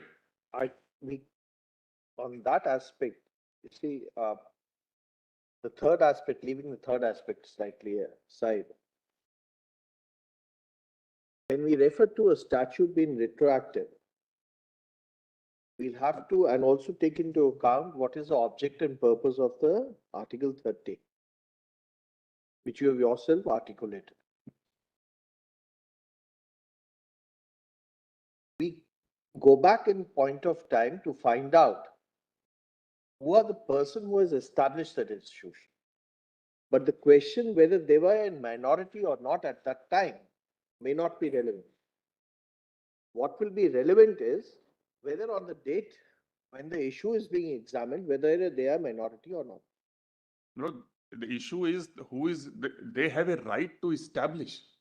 Today, no dispute. What you are saying is we'll have to go back in point of time and examine whether when it was established, it could be treated as a minority institution, because there was no concept we are of... going back. We are considering who founded in 1872 the primary school, who founded it, the secondary school, who founded MAO, What is the parameter? who contributed. We are going back. We are going back. But we want to stop, and we don't want to consider the character of this group at that point of time, the character which this group was claiming for itself. But Mr. Dwivedi, apply your three tests. Your first test is minority has to be less in number than the ruling majority. Yes. Now, going by that test, the ruling majority, as you rightly said, was the imperial government. Therefore, those people who founded were certainly less in number. Those who were ruling were a ruling minority. There was no minority. Right, but And Muslims were more than the Christians at that time. that can never be the test, Mr. So, Lord, therefore, that's the whole point. We want to consider everything in history, but not that part of the history, Lord, which is absolutely relevant, Lord, to this. Because we were ruled by colonial power, which was hopelessly, of course, it was a minority, but that's the whole point. That was the whole that was the whole genesis of the freedom movement. But to therefore say that any claim for minority status has to be rejected because those who were ruling were in any case a minuscule minority. The reason is this.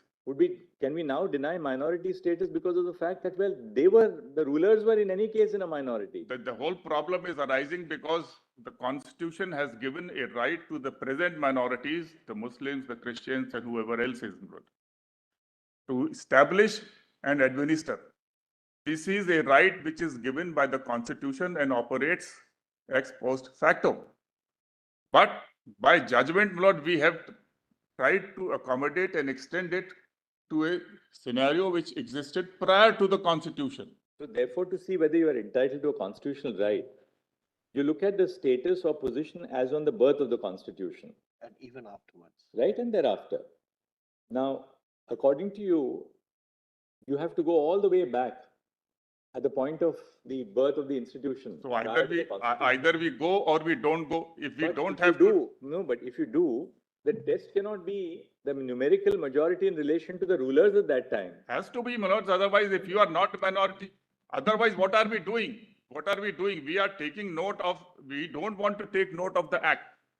Then don't look into the history at all. Look at the act. Act says it has been established, Manoj, by the Governor General in Council, the end of the matter. So prior to independence, then according to you, there'll be no minority at all. There was no minority. There was no minority institution at that time. We were all subjects. The Hindus and Muslims were at par. I was as subject as they were. Is the sequitur that any institution established prior to independence would not be a minority institution? Yes, that's my humble submission, and this court has committed an error in my humble submission, with deference, by not examining this aspect, by simply assuming in every case that. So what is the result? When the Constitution says in Article 30, all minorities, either linguistic or religious. So established, today nobody says. But when it says all minorities, it certainly looks at The position, the sociological position and the historical position prior to the birth of the constitution. It cannot be, my lords. All minorities Minorities are not created for the first time post 1950. The question which I am posing for your lordship's kind consideration is the constitution attempting to How did they become minority? force us to imagine that India was actually a republic in 1920? Or what are we trying to do by taking it backwards? We are caught in a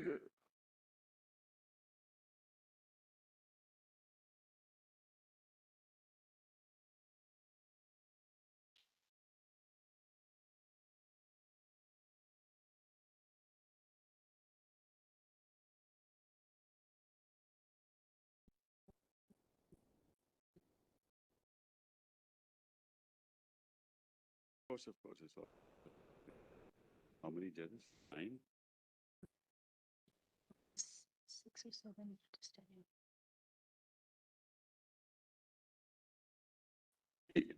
is the consequence of this assumption is not, we are actually trying to take the constitution and applying it retrospectively.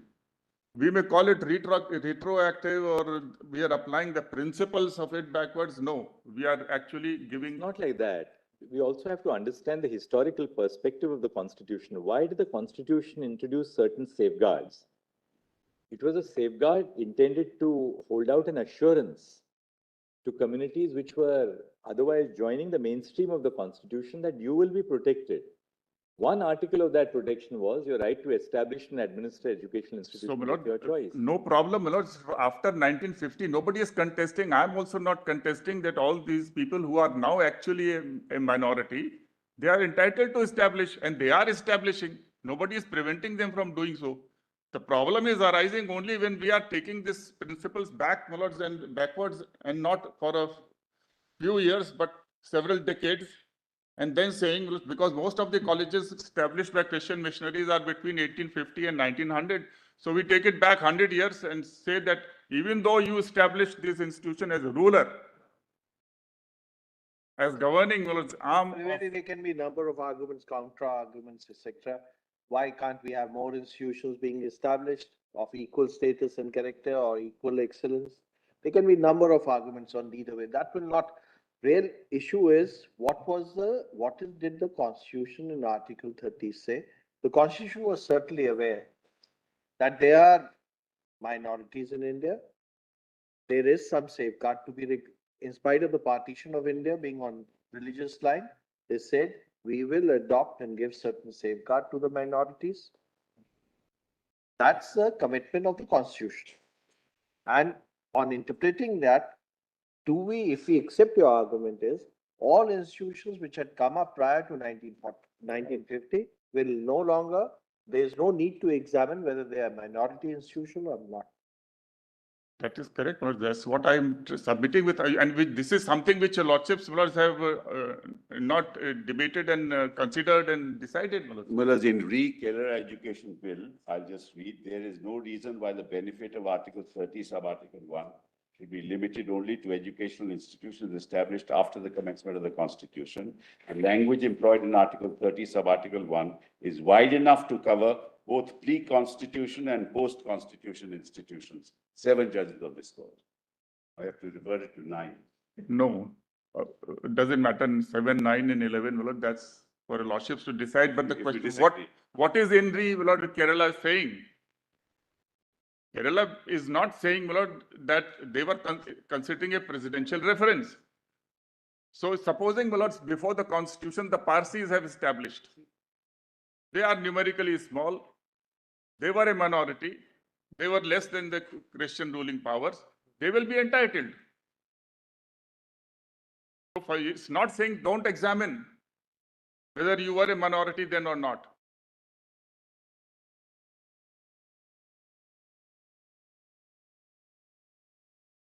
And that is the problem, that there are not really Kerala, other cases also assume, in Patro it's assumed that they are in minority. It would be a very amazing conclusion that Christians who were ruling at that point of time.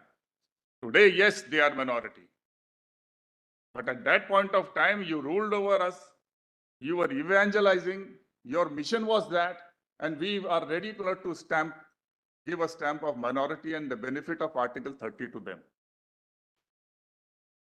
So those missionaries who came here and to do evangelization, to act as an arm of colonial rule, with great respect, to confer upon them the status of minority, will be completely, that's not the, no provision in the constitution, gives any, has any intent of being retroactive in this sense.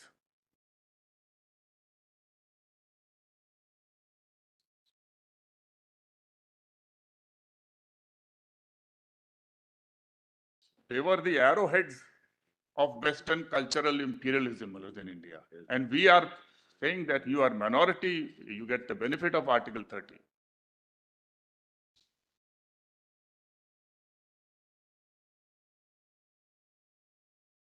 So we forget, we take note only of the fact that Mr. Syed Ahmad Khan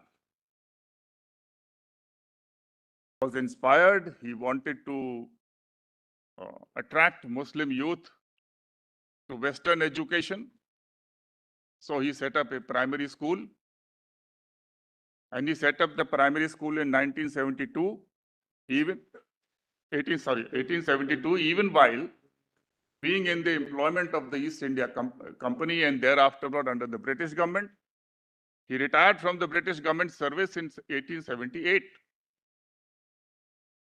So as an employee of the British government, he establishes a primary school, then secondary school, and then MAO, gets a grant from the British government. And then he becomes an Imperial Council member for 8 years. And then he becomes a member of the Council of the Northwest Province. So what he's acting as an arm of the government. But British government had certain specific intent with regard to Muslims and Hindus. So again, Lord, we have to forget all those things. He was an arm. Whilst being a government servant, he is establishing this. With the aid of government grant, with the aid of government money, with the aid of money which is coming from the Nawabs who are of the Indian state, which is also a government.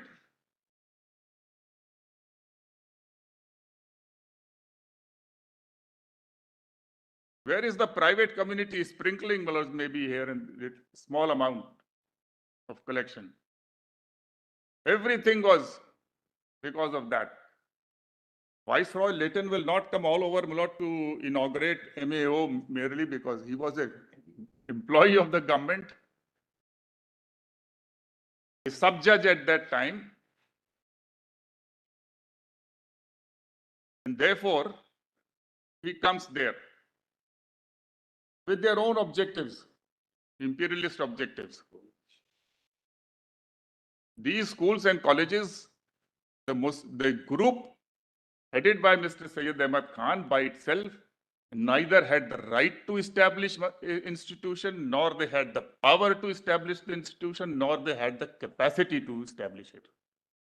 Everything flowed in from the Governor General's government and from the provincial government. The 30 lakhs money came from Nizam. He is a ruler of the Indian state. But we can start looking at his face and his belief and then say he's a Muslim. But he's a ruler, monarch. Maharaja Patiala, he was a monarch. Maharaja Vijayanagram, he was a monarch. They are all made patrons, lords, in the AMU Act. Where from the fund is coming? Not from the community, but from those who are governing the British government itself and the loyal princes. Now we can say we will not look at the loyal princes, my lord, the Chamber of Commerce Princes, which was constituted in 1923. We can also overlook, my lord, that the princes were not the breakers of storm, my lord, which comes in India. The freedom struggle, every force which was against the freedom struggle, to all of them, my lord, we are very grateful and we confer the status of minority. It's not established by them. They don't have the capacity. They could not run it. Yes, they wanted a university to request and to negotiate non-essential terms and to be members of court. If that is sufficient to establish, my lord, I submit it is neither founding nor establishing.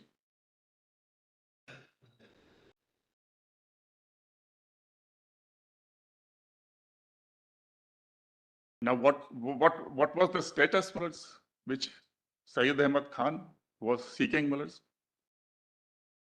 I have annexed his own letter, my lords. Kindly see my written submission notes at volume 2H.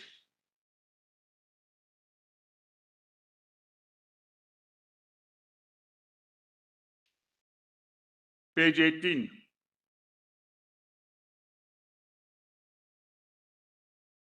They considered themselves to be a separate nation, not a minority.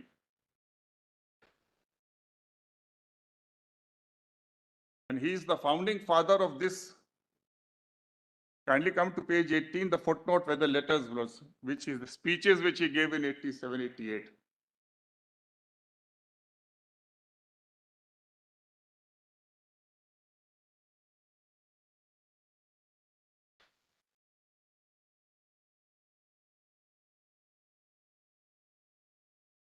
Lordships have it. We ought to consider carefully our own circumstances and the circumstances of government. If the government entertains unfavorable sentiments towards our community, then I say with utmost force that these sentiments are entirely wrong. At the same time, if we are just, we must admit that such sentiments would be by no means unnatural. I repeat it, if government entertains these bad intentions, it is a sign of incompetence and folly. But I say this, we ought to consider whether government can entertain such thoughts or not. Has she any excuse for such suspicions or not? I reply that she certainly has. Think for a moment who you are. What is this nation of ours? We are those who ruled India for 600 or 700 years. From our hands in the country was taken by government into its own. Is it not natural then for the government to entertain such thoughts? Is government so foolish as to suppose that in 70 years we have forgotten all our grandeur and our empire? Although, should government entertain such notions, she is certainly wrong.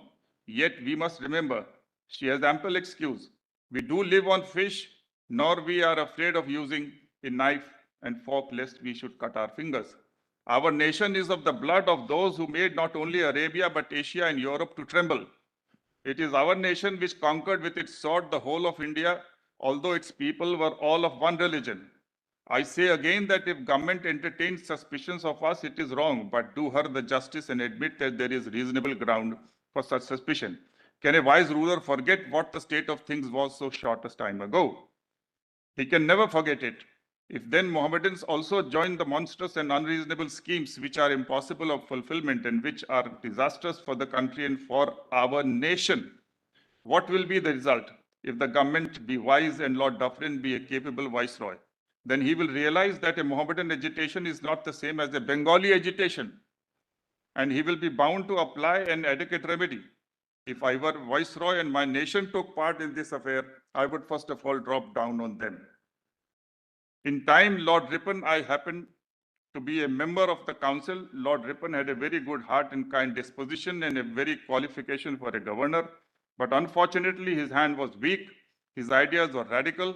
At that time, the local board and municipality bills were brought forward, and the intention of them was that everybody should be appointed by election.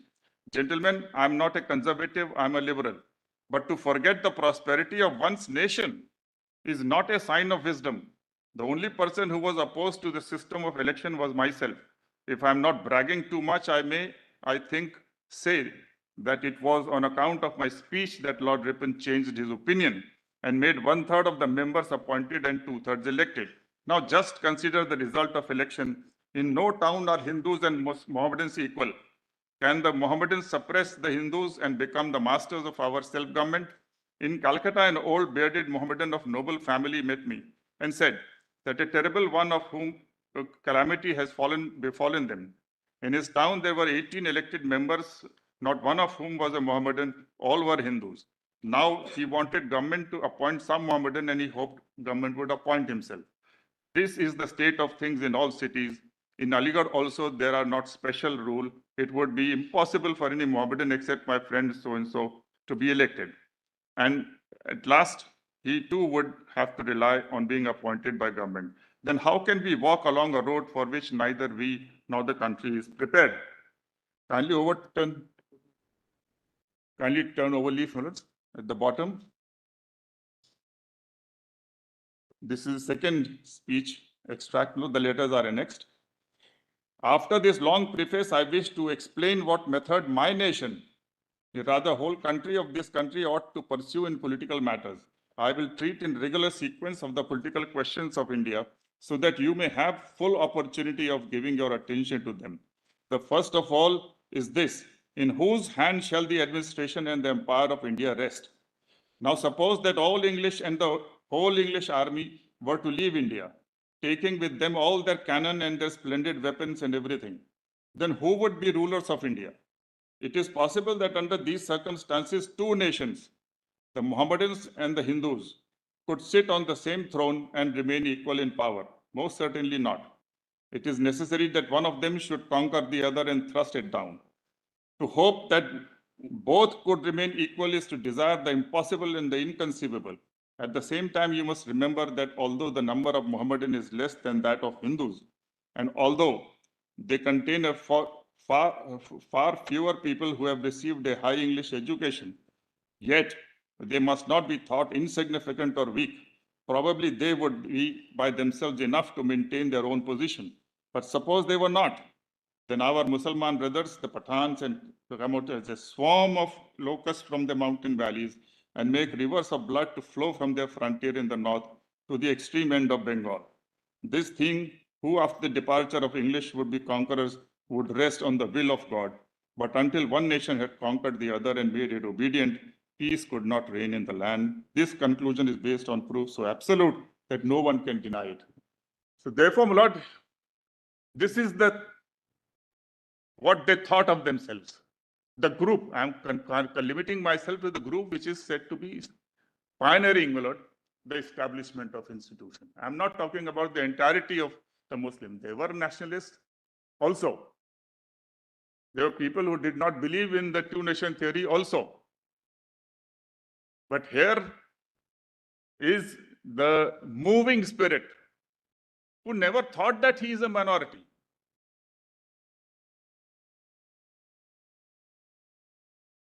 His spirit was that we are nation. His spirit was that we have to be loyal to the British.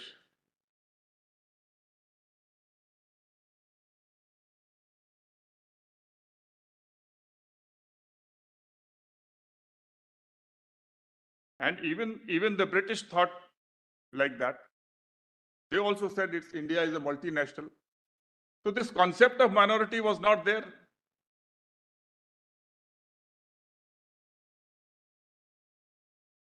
Should we then, my Lord, ignore all these important aspects of history? At no point of time before his death in 1898, he changed his views. And it is this inspiration which led to the grant of separate electorates in 1906 and the division of Bengal in 1905, which led to the freedom struggle, my lords. And why did this movement for University of BHU and this start, my lord, in 1915 and 1920? Both cases, the request was made in 1911. That's the record on this, Mr. Shafi's speech itself. The request was made in 1911 when the Prince of Wales was visiting India, when India, my lord, said, The capital was being shifted to Delhi, and Bengal was reunited. That's why in the speech, my lord, all this is coming.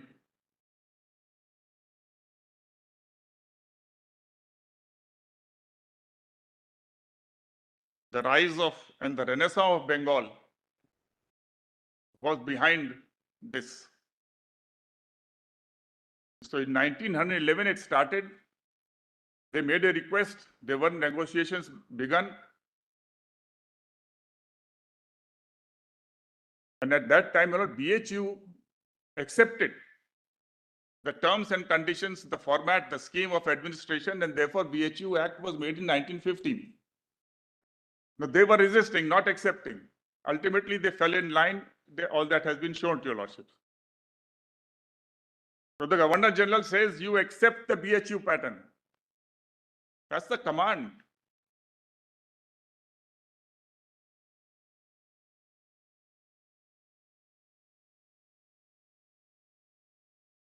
There was no choice to them.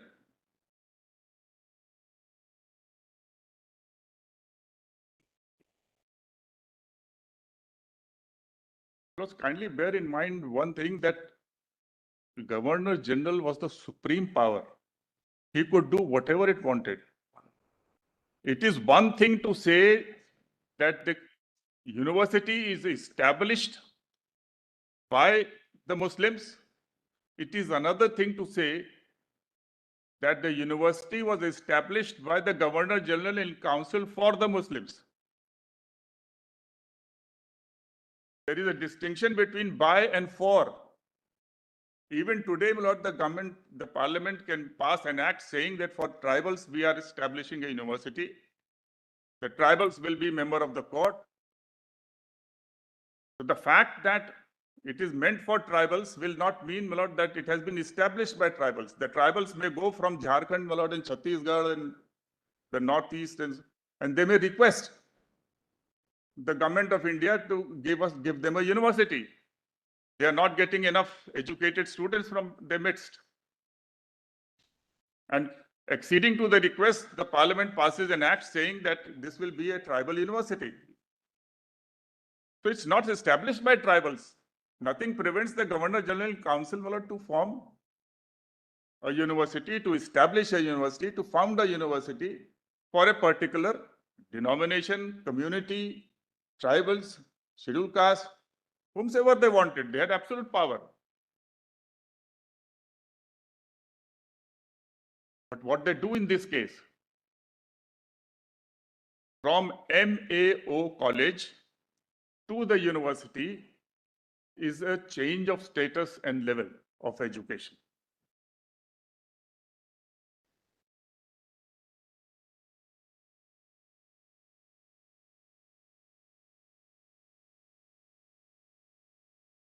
I have, lords, in my written submission, your lordship will, because of time, lords, I will not be reading through all the paragraphs. I have brought out, my lord, from the basis of Wood's dispatch of 1954 and the Hunter Commission, because the Hunter Commission was not concerned with university. It is the Wood's dispatch, my lord, which is the foundation. Wood's dispatch 1954, which is on record, placed by the government, which is the starting point of universities in India. First, my lord, in 1857, 3 universities: Calcutta, Bombay, Madras. All 3 established by Act, initially, my lord, as an examining university, then in 1860, my lord, to award degrees and teaching also. In 1882 comes the Lahore University in Punjab.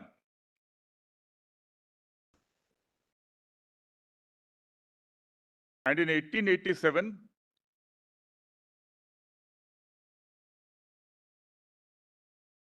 the Allahabad University.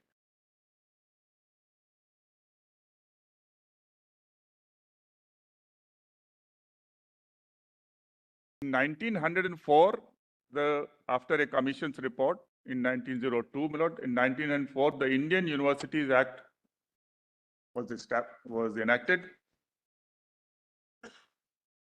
and all its provisions were read into the act of the 5 universities which were existing. It says so in section 2 that all the provisions of this should be read into that. It provided a particular structure of administration.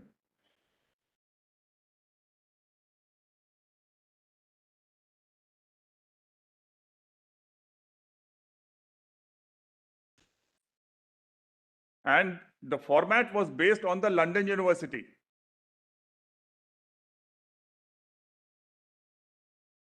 Now, what is the importance of this, my lords?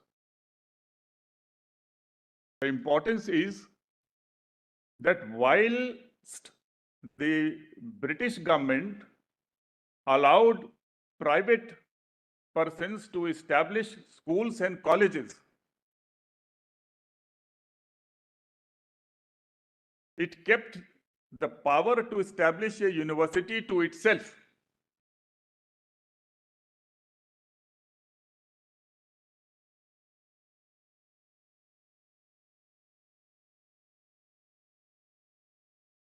There is no British policy shown to your lordships, and based on these policies which we have placed on record, there is no British policy which enabled private persons to establish university.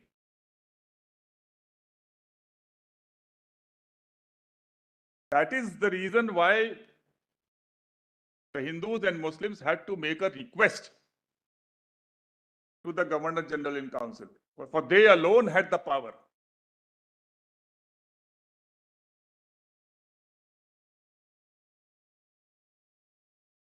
In fact, in the Lahore University, I have mentioned, there was one gentleman, he was a Christian, and he led a movement, and he made a request to the Governor General in Council to establish the Lahore University.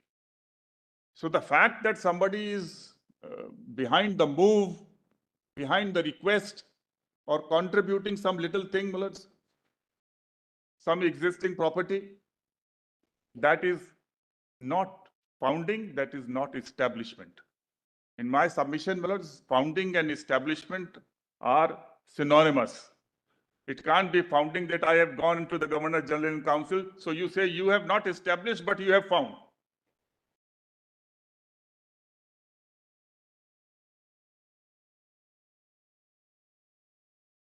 Mr. Sirvai is not right. With great respects to the eminent jurist, and many a times the lordships have accepted what his criticism, many a times the lordships have not.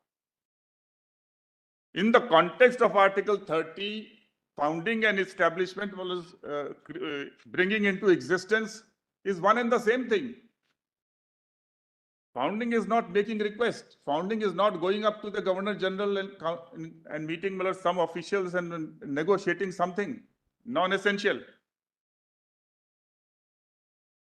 Supposing I go to the Governor General and say, I have some little property of 5 acres, I can't establish university. You please bring in more land, etc. You have enough funds, so you can establish it. Give me some role in this. Is that founding, is that establishment? So therefore, let us not quibble and semantics. Contextually, it can mean nothing else. Founding is nothing short of bringing the infrastructure, bringing the funds, bringing the faculties,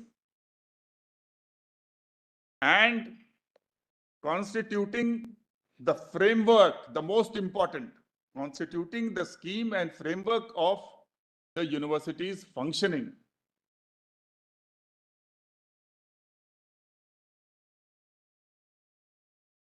Today, minority institutions are being established. It is the societies and the companies which are formed, which present their own scheme of administration. They appoint the chancellors, the visitors. The scheme is formed by them. But Mr. Dwivedi, just as we are concluding, we may reflect on it. Your position, therefore, is at variance with what the Solicitor General argued. Because the Solicitor General argued that there was no prohibition on any private individual establishing a university in British times. If you wanted to do it, you would not have recognition for your degrees.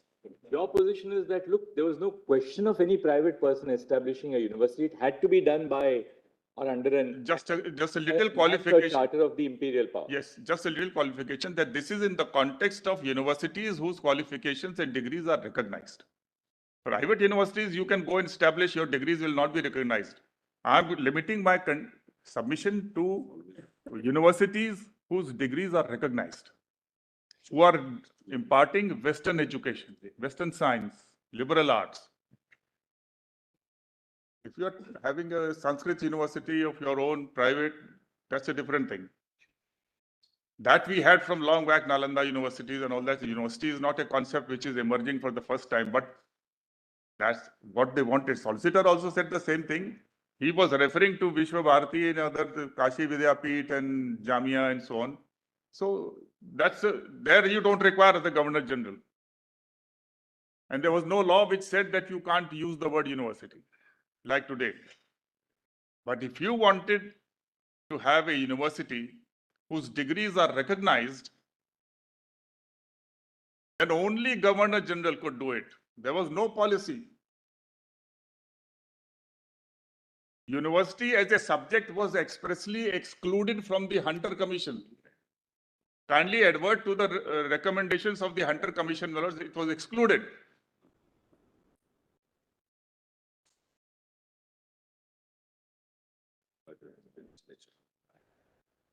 So they went to the Governor General because they had no adequate land, they didn't have adequate funds, no capacity, and they knew that it can't be established unless Governor General creates it.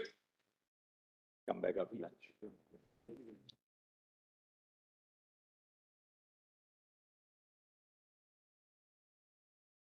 40 minutes.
Yes, Mr. Dev.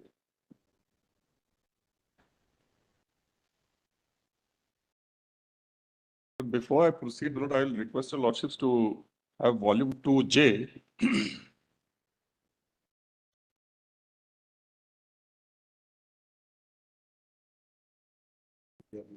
Page 4.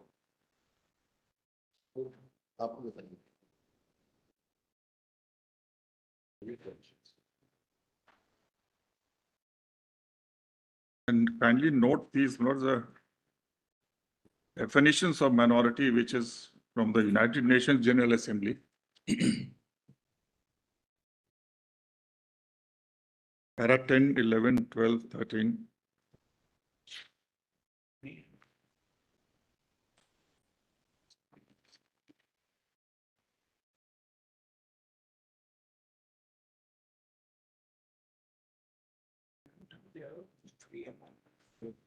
The first definition is designed by Francisco Capatorti, Italian lawyer who was a representative of the Italy in United Nations General Assembly, which was slightly modified then by the Canadian judge. Which page? Page 4. Yep, volume 2J, that's the additional written submission. Volume 2J, page 4.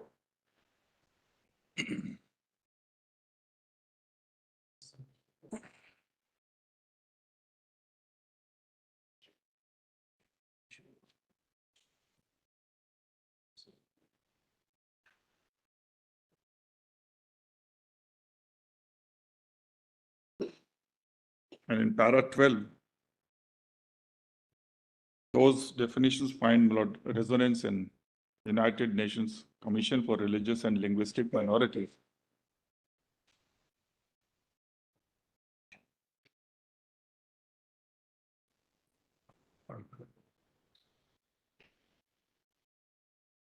I'm sorry, it's the Indian. It's the Indian National Commission for Religious and Linguistic Minorities. And then from Britannica. And this note I had already submitted that is actually flowing from the objective of Article 30, the idea of dominance. Otherwise, Article 30 is not required.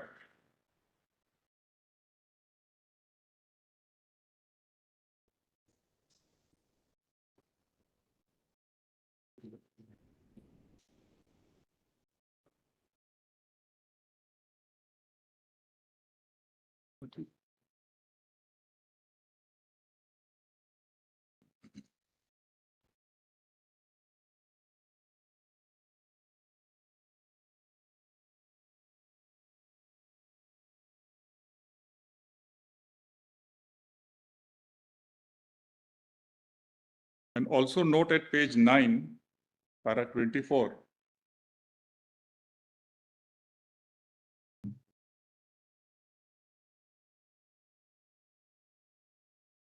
If we go by the question of dominance, Yes.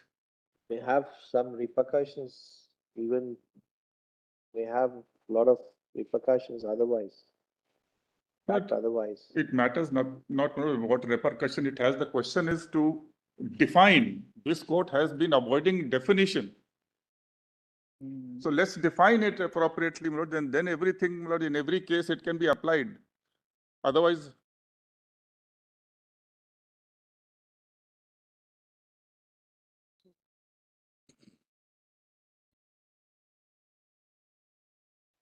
Your approach, Mr. Dwivedi, would be that the conferment or denial of minority status would depend upon the position of the founder in relation to the dominant ruling group.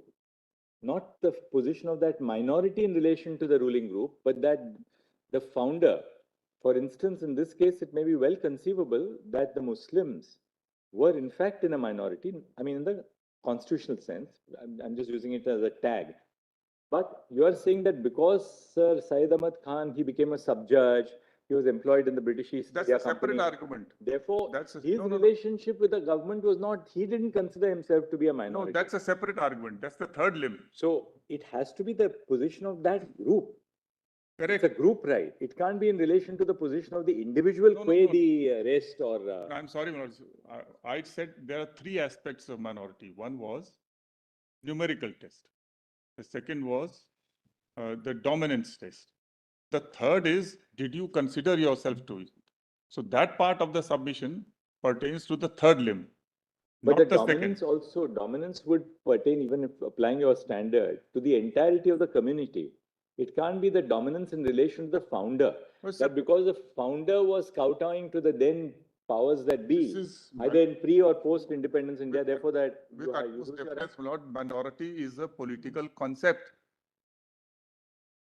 It relates to somebody, some group which is in majority. It's a political relationship which is now, my lord, enshrined in the constitution in the form of Article 30 for futuristic purposes. For instance, say a political party in a state may regard a particular minority A. I'm not taking any particular name of any minority group. A political party in power in a state may regard that minority as a very valid constituent, a very important constituent of its vote bloc. Does that mean that therefore, though numerically it is in a minority, or it performs or it fulfills all the indicia of a minority, because it is regarded as a very important ingredient of the ruling bloc, therefore it will be denied minority status under Article 30? I'm not saying this in because this will become subjective then. No, I'm not saying in the context of the government which of the day. I'm talking in terms of the community which is ruling. We are talking of 1920 when a particular community was ruling to the Governor General. Take the community as a whole. Neither the Muslims nor the Hindus were part of that government. We were subjects alike. And we were equal in the sufferings. So therefore, both the Hindus and the Muslims would fulfill the indicia of minority status. No, there's no question of minority. The relationship was of the imperial ruler and the subject. We are all subjects. We are all treated alike. All subjected in the same manner. So there's no question, as the Solicitor General also said, that there's no concept of minority then. We are trying to foist something, my lord, backwards, my lord, on a statute made by an imperial power which was not there. No, this is just a fiction which we are creating. How do we do it? What principle, my lords? How do we, my lord, extract the principles which this court has laid down over the course of years, my lord, up to TMA Pi, and then say that we will apply it to 1920 and then discern, my lord, whether this particular community was. Because the claims of those who were established pre-independence are also subsumed within Article 30. It's not that because you have been established before independence that you are not entitled to 30. That's the question which I'm raising for your lordship's consideration. Your lordship may not accept it, but then that has to be decided. Because your lordships, my lords, have at least 5 cases I have cited in. But therefore, is your contention that because prior to 1947 there was no concept of minority as we constitutionally recognize it today. Yes. Therefore, it means that any institution which has been recognized, which has been established before 1947, or really before the advent of the Constitution on 26th of January 1950, no such institution would be entitled to claim minority status. It will boil down to that. It will boil down to that, my lords. And the only exception which can be drawn, my lord, is a principle where some community was actually a minority, not in power, not in dominant position, like Parsis I gave an instance. But there again, you say that the whole concept of minority was non-existent before. Not in existence, but they were in numerically test, and the dependence non-dominance test, if applied, can probably, if we stretch Article 30, it was never meant to apply by any principle backwards, my lords.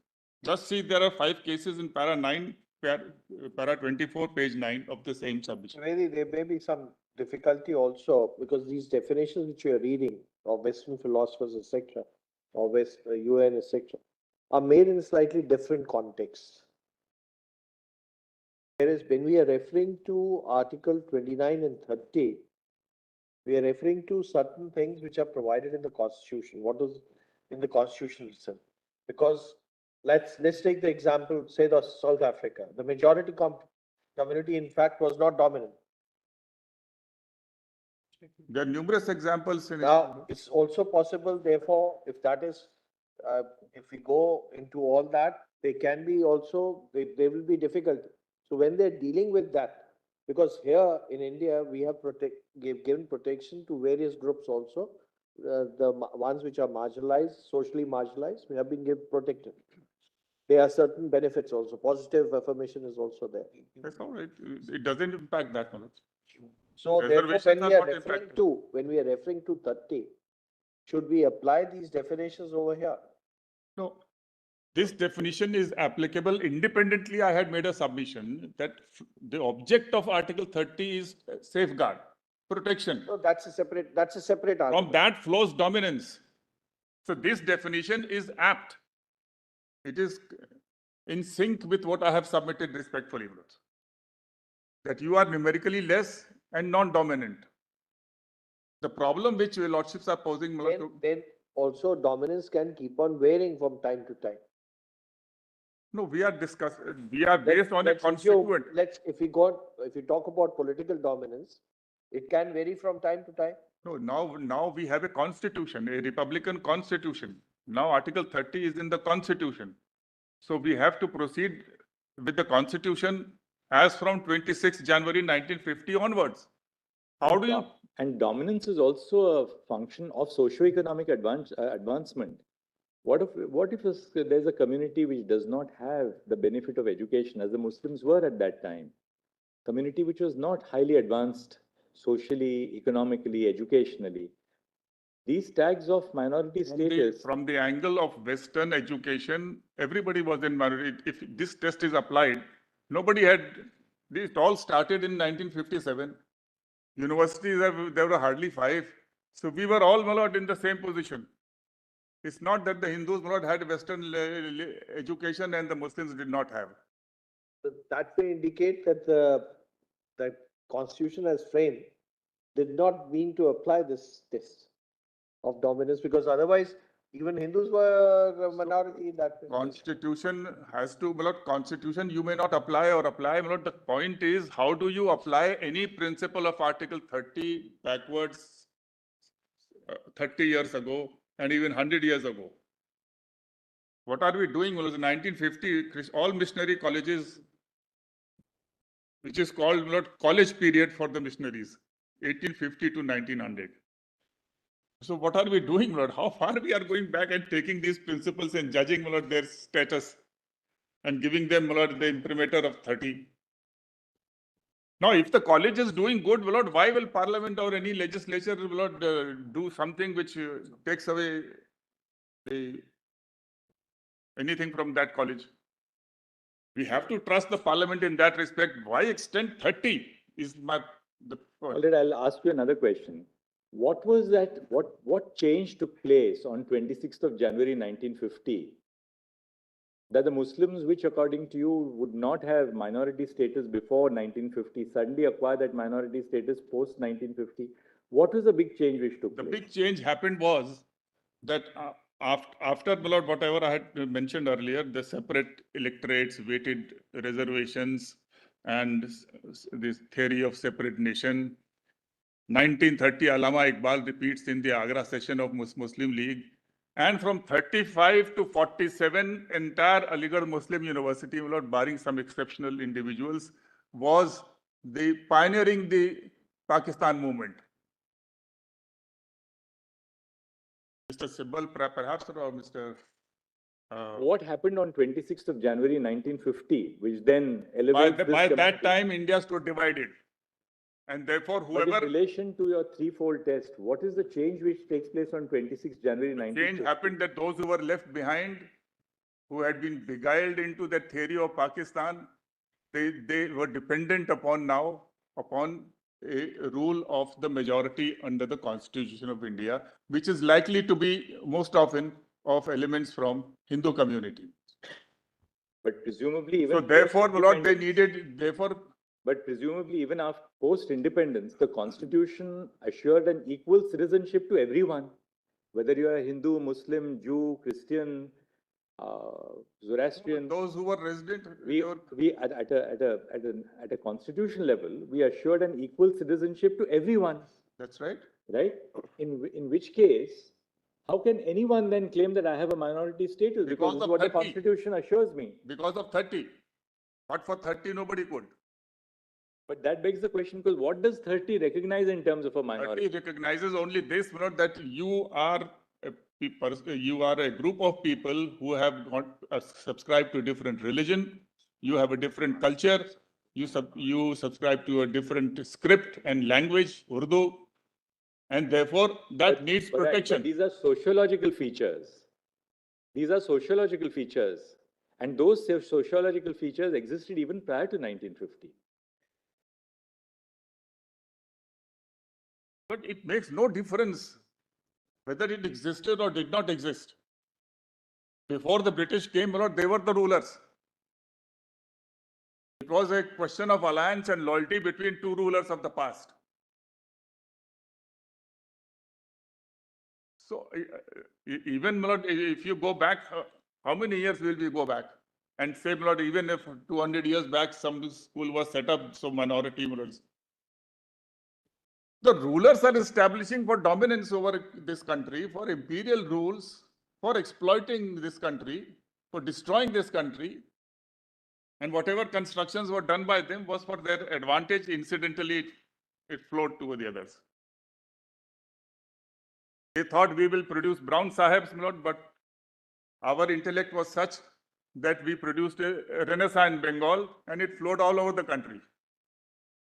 So that was our potential.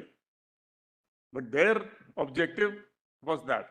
However, that's my respectful submission, which your Lordship will examine, kindly, because we are, in no case we are defining, what is a minority.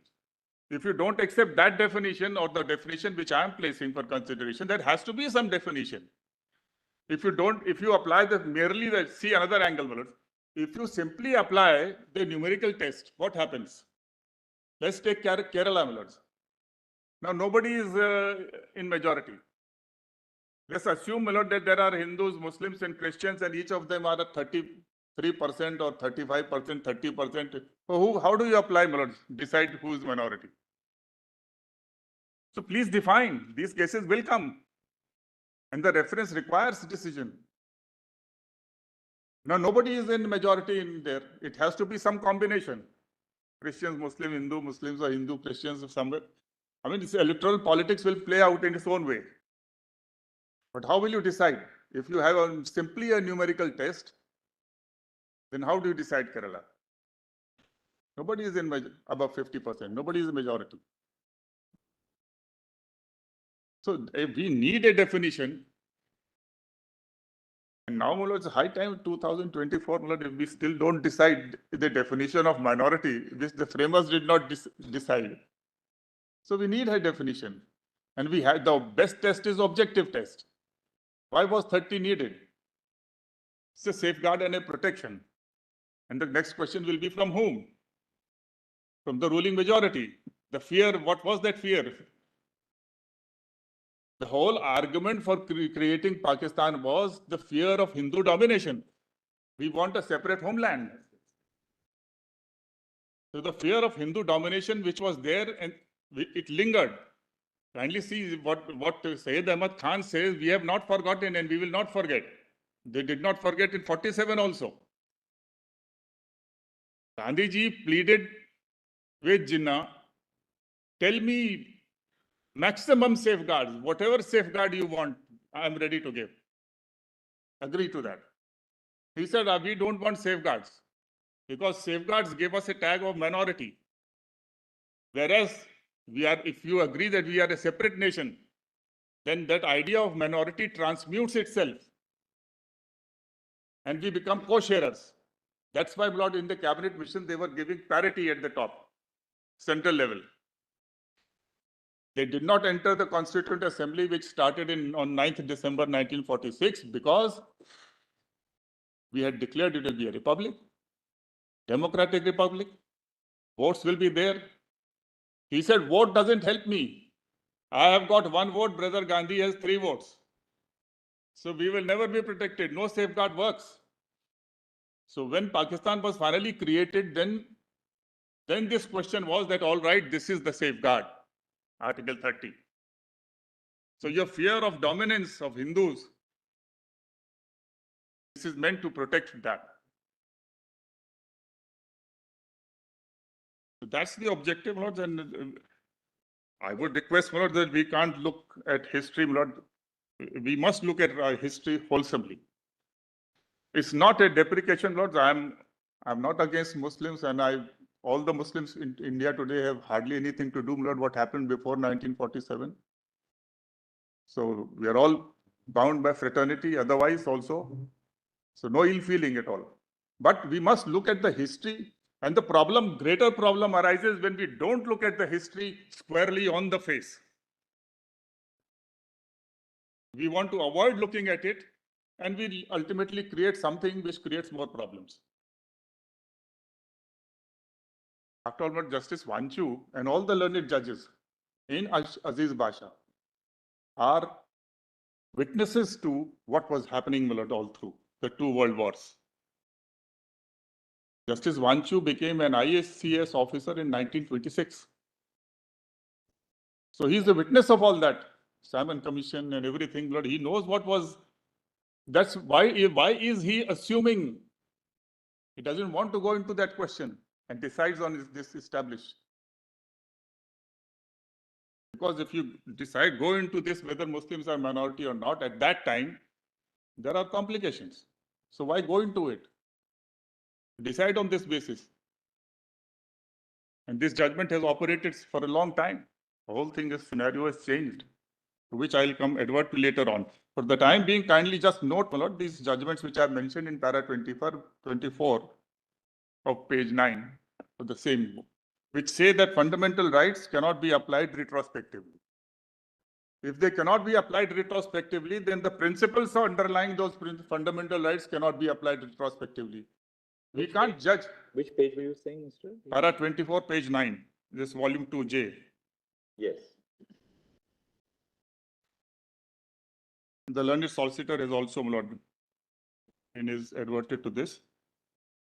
I've given the page and paragraphs.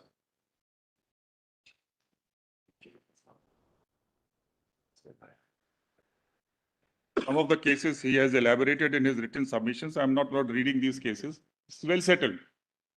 But what follows from these judgments which say that fundamental rights cannot be applied? So we say now, fundamental rights will not apply retrospectively, but the spirit, the fundamental, the principles, etc., my lord, we will project it backwards and judge them from that angle today. But no constitutional principle permits that. Mr. Dwivedi, merely because the circumstances relating to the transaction are partly drawn from the past does not necessarily render the fundamental rights retrospective. I understand the distinction between. For instance, suppose we are in 1951. Somebody has acquired a property in 1930. Property has come to a zamindar in 1930. Constitution is born. Property is expropriated. Can that person not assert a right under Article 19(1)(f)? Yes. Why? The reason I'll tell you, Lordship. Because that property. Because those certain antecedent elements are drawn from the past, the fundamental right arises on the birth of the Constitution. That's right. Likewise, Article 30 is basically a group right. That group right comes to be recognized on the birth of the Constitution. Provided you had what does that group right require us to decide? Who establishes and who administers? Now, one way of looking at it was who is establishing it now in 1950? But that would not be a correct reading. Who established this institution on the birth or the founding moment, as they were saying? Now, the founding moment, you therefore look at not for extrapolating the fundamental right back to 1920, not at all, but to look at the circumstances in which that institution was created in the first place. No, but we are doing more. We come to the conclusion that it was not created by a minority. It was created by an operation of law, by a statute. That's a separate issue. No, but we have to necessarily look, otherwise we'll be artificially restricting the operation of Article 30 only to those institutions which were created post the Constitution. There's nothing intrinsically in the Constitution to deny that assertion of status to those who were in existence prior to it. So and I said, why stop at 30 then? Same thing will apply to 19(1)(f). Same thing will apply to a variety of rights. Somebody sets up an industry in 1925. Industry continues. Does that person not have a right under 19(1)(g) on the birth of the Constitution? Now, You have a right. so let's examine this, my lord.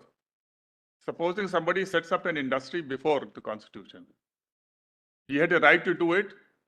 He had set up an institution. He had a property right. That property right, by virtue of Article 395 read with 372, etc., continues. And therefore, the fundamental right he gets from the date. When we come to Article 30, the persons whom we are talking about did not have a right. There should be some right which is being protected and carried on in a different shape, in a higher pedestal. But if there was no right, and it was entirely on the mercy of the Governor General to do or not to give, then Lord, where is the question Lord, of sticking this label on them?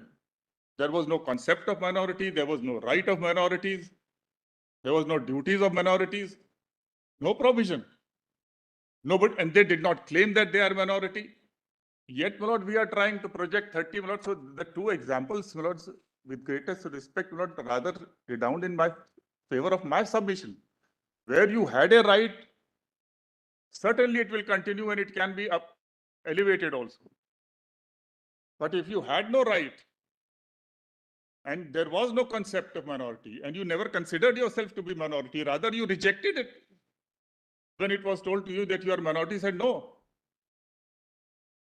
Finally, just have a lot from the document from the transfer of power, very interesting.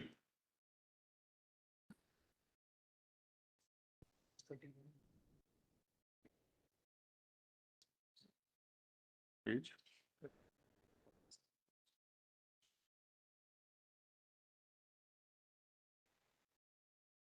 Same volume, page 31, written submission.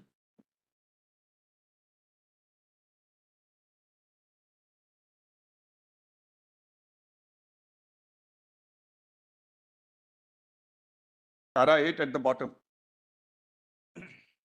I'm sorry, but it's underlined words. Where will you get it, Mr. Dwivedi? This volume 2J, which your lordships were having. Page 31. This is from the transfer of power. Yes.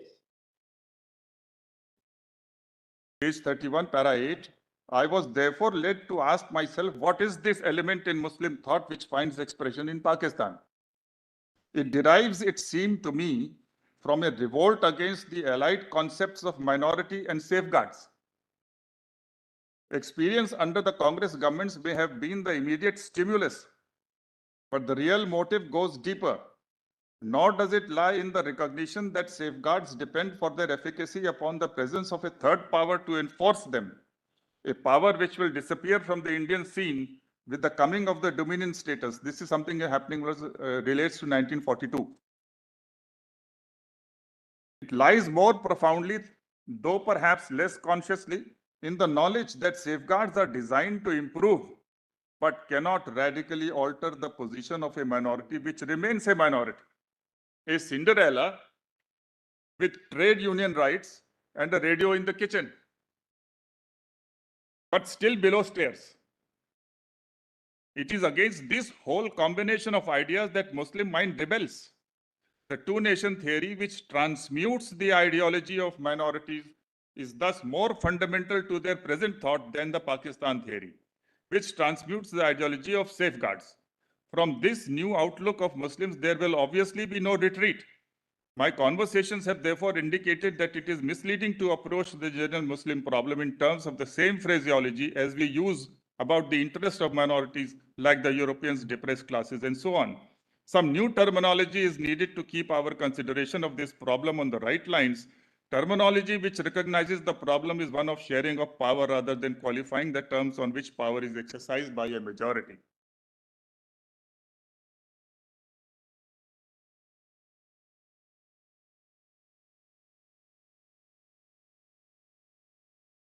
And also, my lords, at page 38,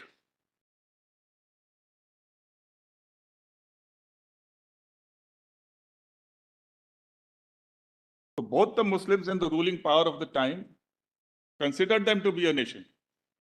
They rejected minority, and we are trying to give that imprint Kindly have the last page at page 38.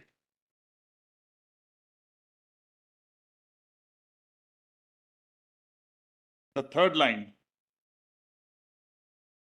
That was the time, Lord, when Chiang Kai-shek was visiting India, when the INA forces had marched and reached Imphal, my lords.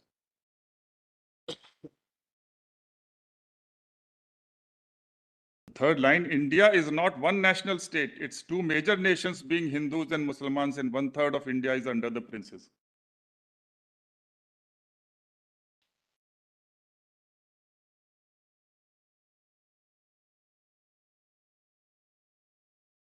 So unlike the case of industry and property, etc., my lord, where the rights were in existence and our constitution transmutes it into a higher level, protected it by fundamental rights under 1940. But here, something which they are rejecting, which don't agree with,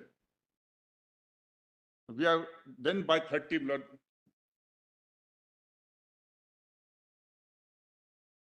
And this is all past part of history. I can multiply number of documents, Lord, but this is just to give an idea, Lord, about what they were thinking.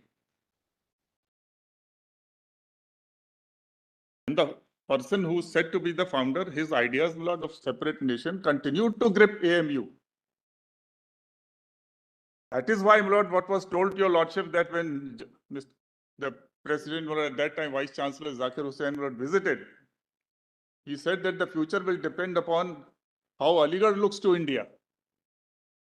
That was what was told to your Lordship from the appellant side. Why was this said?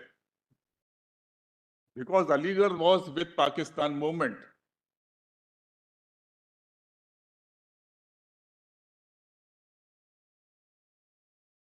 And a large number of students and teachers all migrated to Pakistan also. No, these are facts, Lord. I don't think, Lord, that it should be inconvenient to any person that this is being stated, but because we must face the truth and then see whether 30 can still be applied.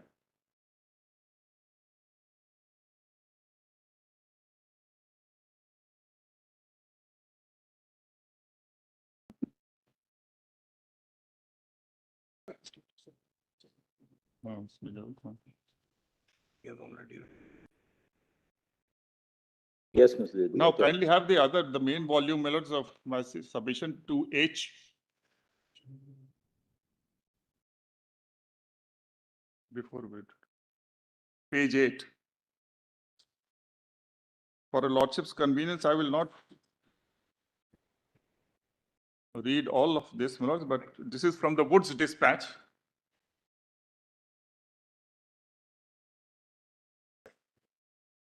Which we have enclosed as R1. I have extracted the relevant portion. Page? Page 8, paragraph 11B. 11A is Macaulay's extract.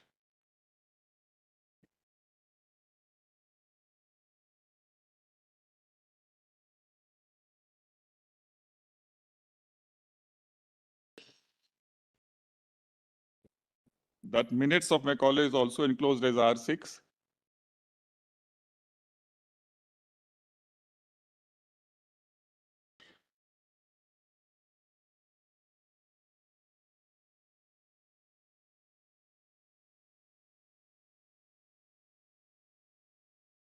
Page 9 is the relevant portion, Muller. That is para 35.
11B at page 8. And kindly come to these full documents are in volume 5H. Where will you get a volume? 5H. Because the Hunter Commission, etc., is pretty thick volume, so we separately. All these documents in this written submission are separately compiled in 5H. Now please turn to page 9.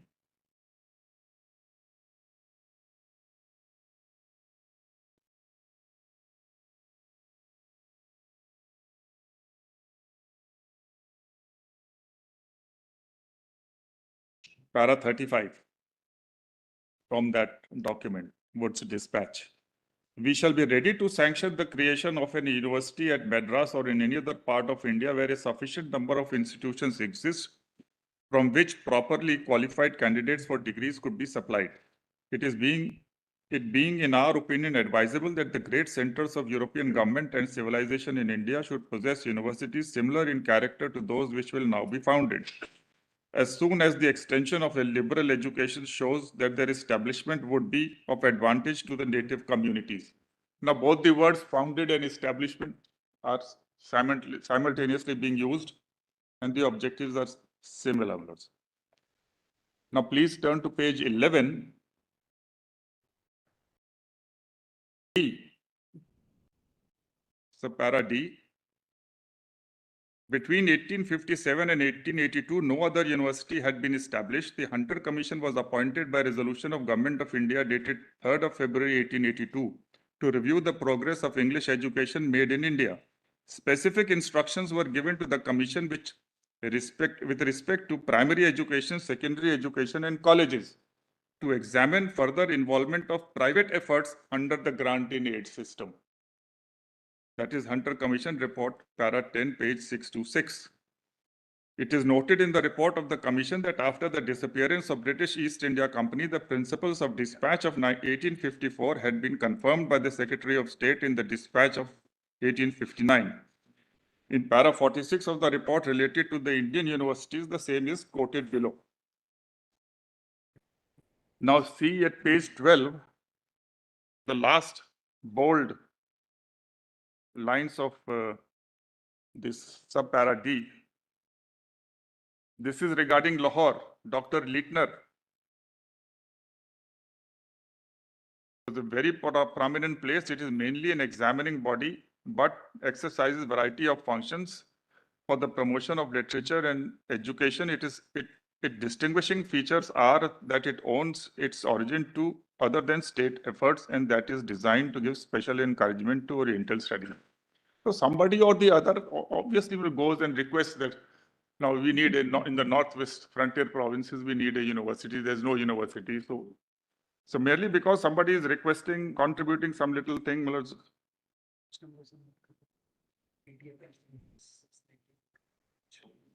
yes, ma'am.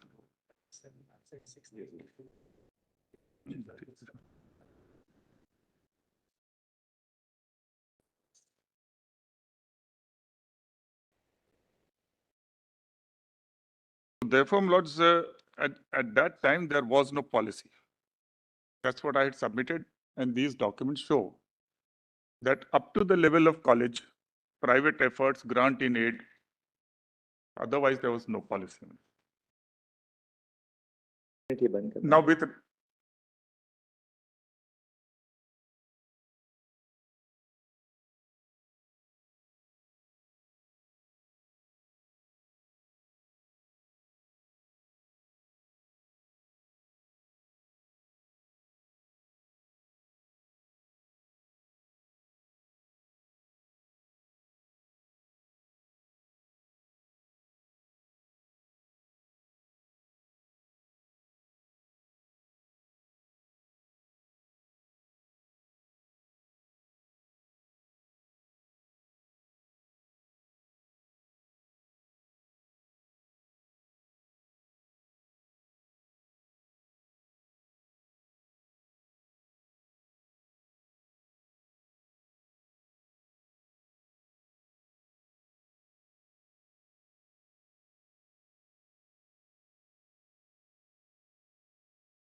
Lord, may I now move on to some 2-3 aspects of the Act only, because almost everything has been covered, so I don't want to retrace all those things.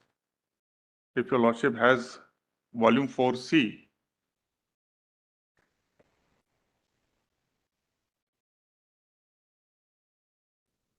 Volume 4C, Mr. Dwivedi? 4C, page 40. In this case, who are the two nodal council actually? You're the.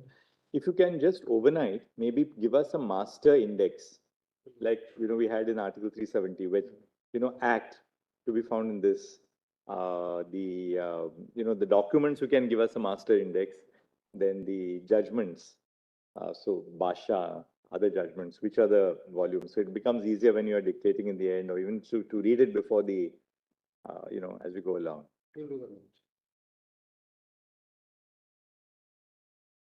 Just put it in a plastic, or just on any paper, and we'll give it to the court master, so he'll circulate to all 5 of us.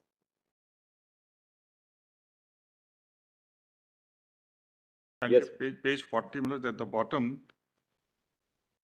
Mr. Shafi, who's introducing the bill,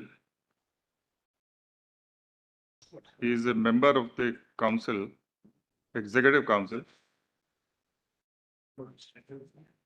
Sir, I beg to introduce the bill to establish and incorporate a teaching and residential Muslim university at Aligarh, and to move that bill be referred to a select committee consisting of the Honorable George Lowndes, the Honorable so-and-so, Raja of Mahmudabad. There were 5 British persons in this select committee and 5 other gentlemen. Raja Mahmudabad, Asad Ali, Khan Sahib, Shah Nawaz Bhutto. I hope not this name rings some bell. He is the father of the Prime Minister of Pakistan. Of Mr. Zulfikar Ali Ali. Bhutto. And there's something more very significant. All these 5 gentlemen ultimately were Pakistan supporters. And Shahnawaz Bhutto is the person who in January 1947 came from Karachi and became the Diwan of Junagadh, Nawab Junagadh. The Nawab himself, my lord, was holidaying in London. Mountbatten never, my lord, summoned him for accession like he was doing with all others on 3 subjects. He comes back, Nawab comes back on 11th of August and signs accession in favor of Pakistan. And along with his numerous dogs, he vanishes to Karachi. Shahnawaz Bhutto continued there to rule. In Junagadh. From Junagadh. And when this accession happened to Pakistan, then there were 2 other principalities, that is Mangrol and Babariyawad, which had been attached during World War with Junagadh. So they declared independence and acceded to India. Then Shahnawaz Bhutto sent his forces to occupy Babariyawad in Junagadh.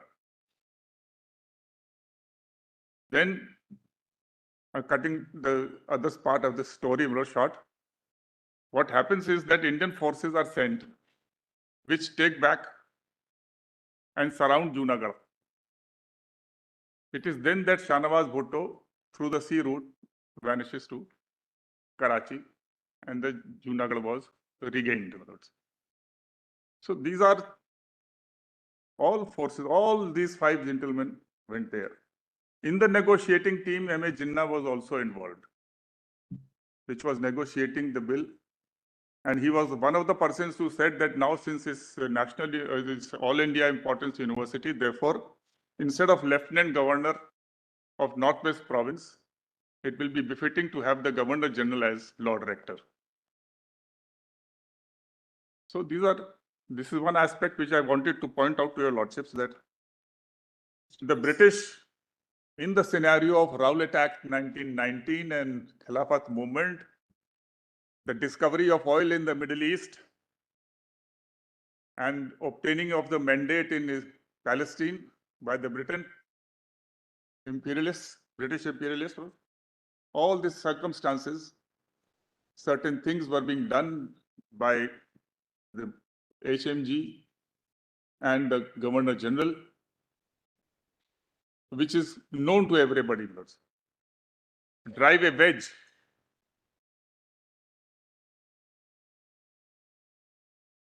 You will find at the next page, 41 bottom, that this process began in 1911. The request.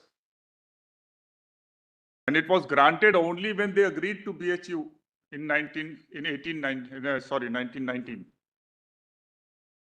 It took them 8 years to have that act.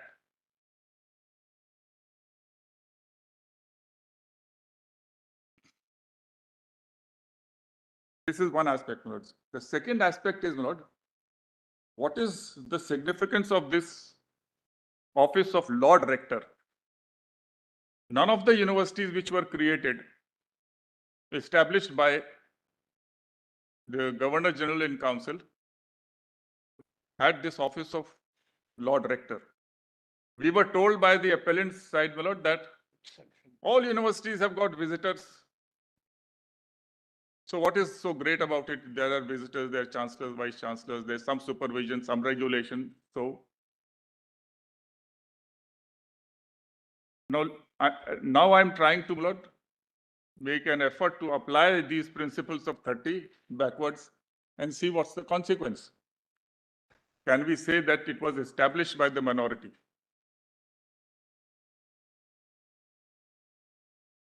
This special office of Lord Rector and Governor General as Lord Rector was only in these two universities, BHU and Aligarh Muslim University.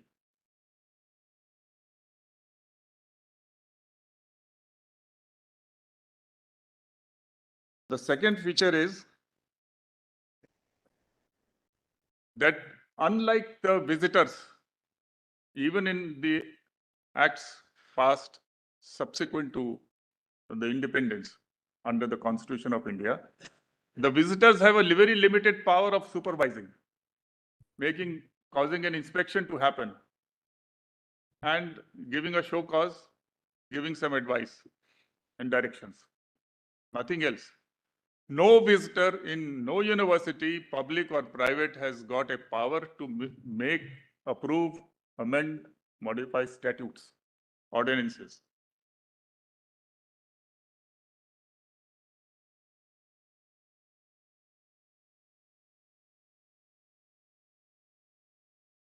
In contrast to the visitor, the Lord Rector has very wide powers. One, the first statute and the first ordinances are all made by the Governor General in Council.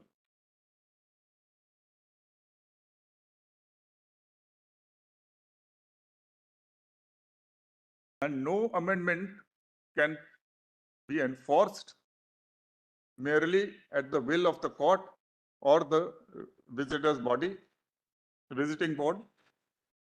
It must get the approval. So ultimately, amendment can happen only at the will of the Governor General and nobody else, the Lord Rector.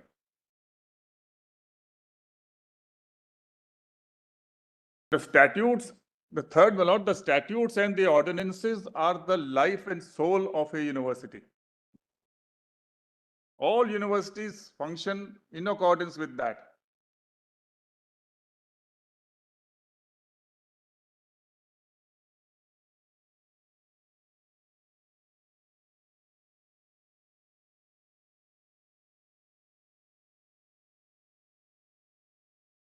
The Aligarh Muslim University Act provides specifically that admissions will happen in accordance with the statutes and accordance with the ordinances.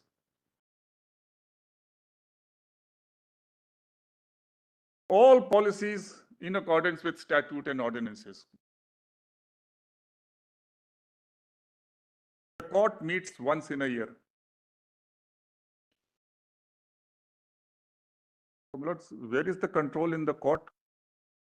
merely because the name has Muslims and the court has Muslims and de facto there have been Muslims. It's all fine, well, no problem. Nobody has problem with that. Muslims are also Indian citizens, you know, like anybody else. So if the majority of students there have been Mullahs are Muslims, so Muslim vice chancellor and can be appointed, but that doesn't mean that they have established, therefore we take it again back. This de facto is also rolled back to 1920 to find out the establishment. As I submitted, the main part of the establishment under Article 30 is the framing of the scheme of administration. Please mark the words, right to establish and administer. The right to administer has to be in accordance with the scheme of administration which happens with establishment. But then aren't you drawing distinction between administration and legislation part in your own argument itself? No, there's no contradiction. With great respect, my lord. When you establish a university, supposing, my lord, let's take a hypothetical case. Today we establish a university, the law comes, X university is established, there's no framework. This is what happened in Yashpal. The appellants rely upon Yashpal. In Yashpal, my lord, by notifications under Act, my lord, universities were established, there was the shop. X university established in this shop, Y in that shop, and third in this house. No infrastructure, nothing. The court says no. If private people are establishing, then there must be infrastructure, there must be faculty, there must be all minimum rooms, etc., for where students will study. And until that is done, it cannot be incorporated. So what happened there was just incorporation of shops and houses and so on, and piece of open land university established.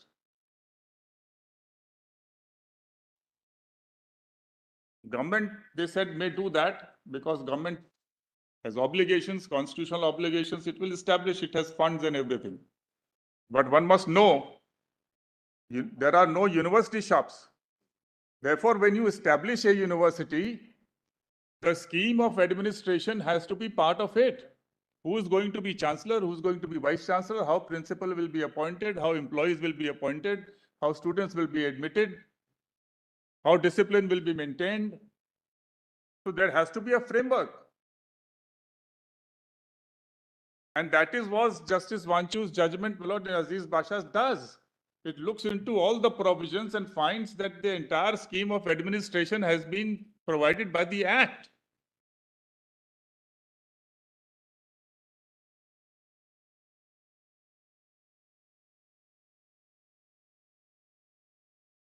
Their role in the framing of the scheme of administration is very minimal in non-essential parts. Otherwise, BHU framework was there, you have to follow that. Some little changes were done because university became a central subject. So this rector, my lord, is a concept borrowed from the London universities, especially the 1858 Act where Scotland University was formed. From there, my lord, they took this. And rector, my lord, is considered to be a leader of the university.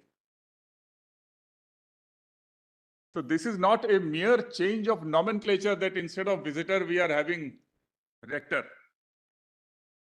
And who is made, my lord? Lord Rector. That's added upon it, the Governor General, the supreme power on the soil of India.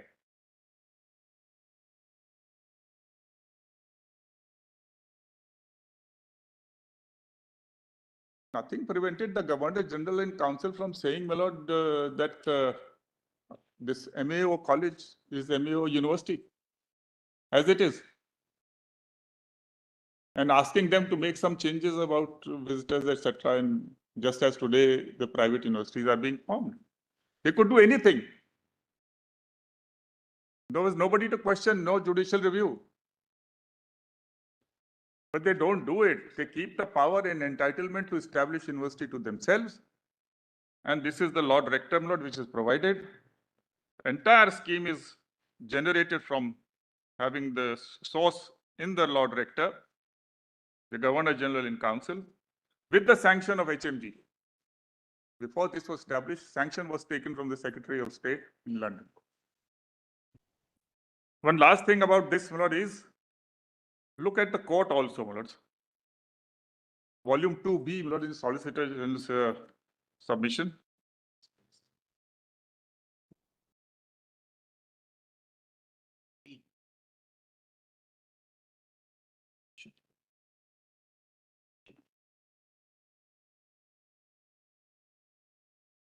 The Lordship will not find the 124 members are the founder members. In the statute, the Act says members will be as per the statute. The statute has ordinary members and founder members. Which page are you reading? I'm just giving that one of the six statute number. Members wala kaun sa hai?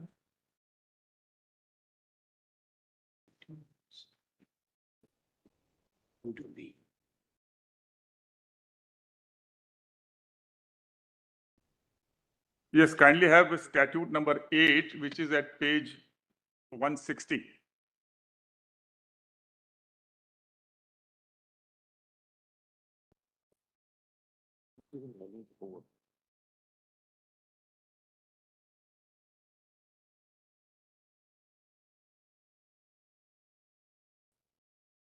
Class 1 is ex officio members. Class 2 is foundation members.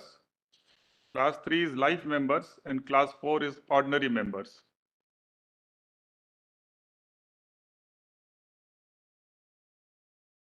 Now kindly come to the annexure, my lord, which is containing the names of the page 167.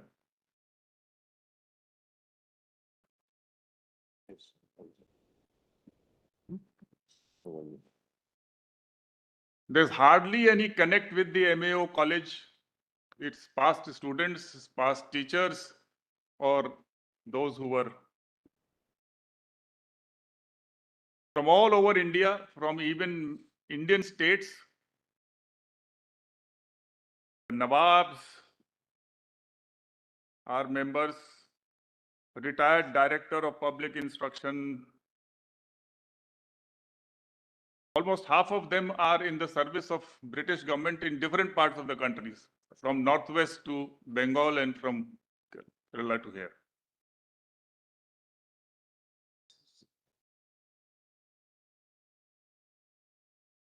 Not one person. Some of them are even judges, 46 judges have high court, district judges, magistrates. 79 is Nawab Justice Sir Syed Shamsul Huda, High Court, Calcutta. So all over the place. Item 81, Muhammad Ali Jinnah.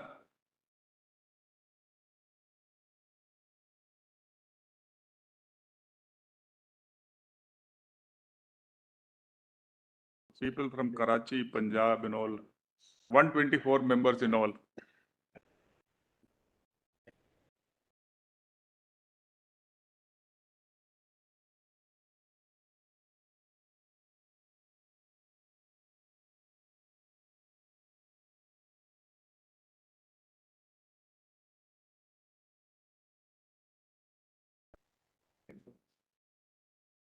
These founder members, Lord, are supposed to, under the statute, retire, like in Rajya Sabha, Lord, 1/5 retires every year. And so for at least after 5 years, 6th year, 7th year, 8th year, 9th year, like that, they will retire. So for 10 years, this is the founder members court.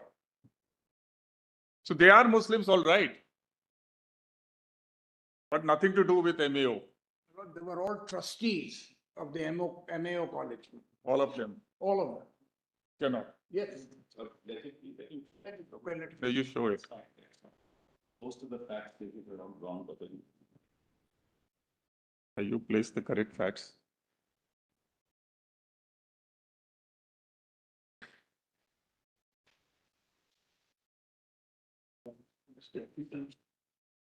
Now with this, my lords, the last submission which I would like to place is about stare decisis, my lord. Stare decisis.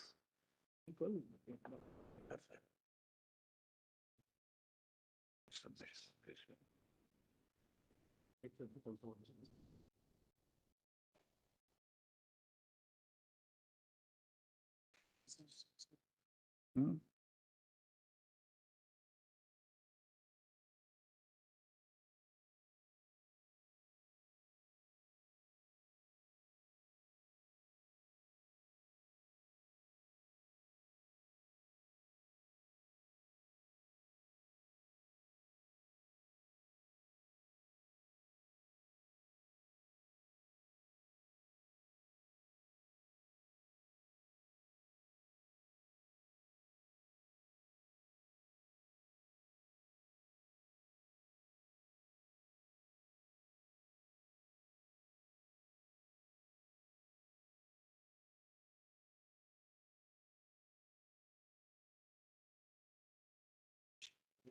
What do you have to say on stare decisis?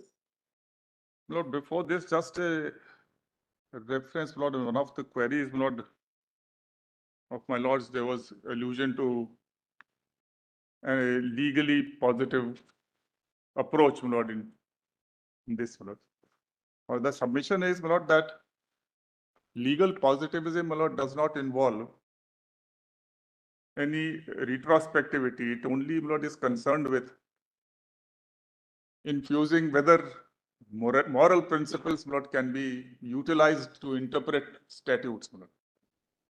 So various authors, in any case, my lord, the gods of legal positivism, my lords, are not at one. They are varied and in conflict. So very difficult to choose, my lord. However, my lords, the best approach could be of Hart, my lord, or Austin. But that also it's limited to infusing moral principles. Our court, my lord, I have given 3 judgments at page 9 of my additional submission, where the lordships have rejected the infusion of moral principles. However, my lord, today we are talking about constitutional morality, etc. So at the highest, my lord, even if we have to infuse and inject the principles of constitutional morality and drawn from the provisions of the Constitution, it would be to interpret, my lord, the act. But we are faced with an entirely different question. Therefore, that approach, in my respectful submission with utmost deference, my lord, may not be appropriate.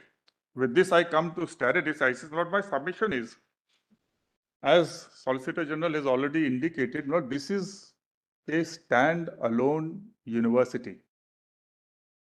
The act, stand-alone act, creating a university of the kind it is. The judgment in Aziz Basha is statute specific. It analyzes the particular act and comes to a certain conclusion.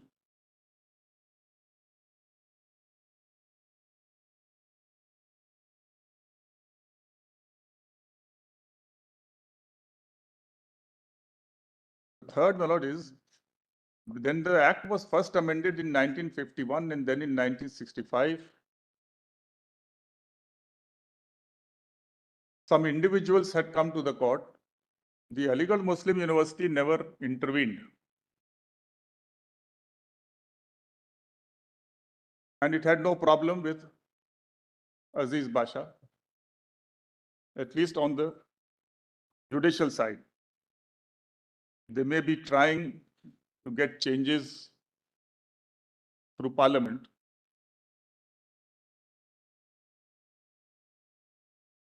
Which obviously has to proceed on the footing that the judgment is good, and we have to alter the basis, etc. And whether they have succeeded or not is a different question. But the parliament also will proceed on the footing that the judgment is good and how to change the basis. Now, This judgment, my lords, being statute specific and concerning one university, has been implemented by the government for a long period of time.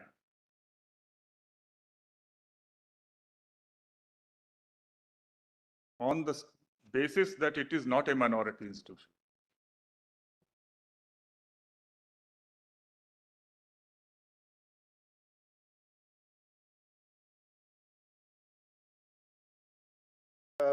On factual aspect,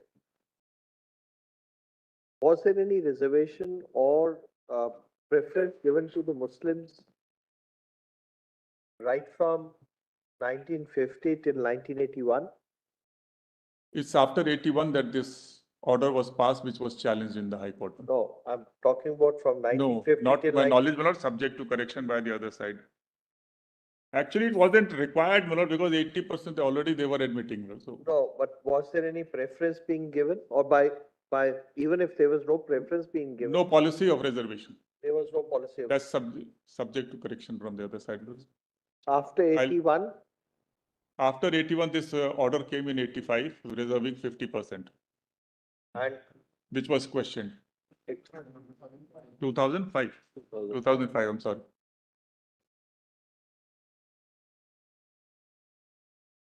because what was said by, I think it was stated by them, preference was being given to the schools which were affiliated to the AME.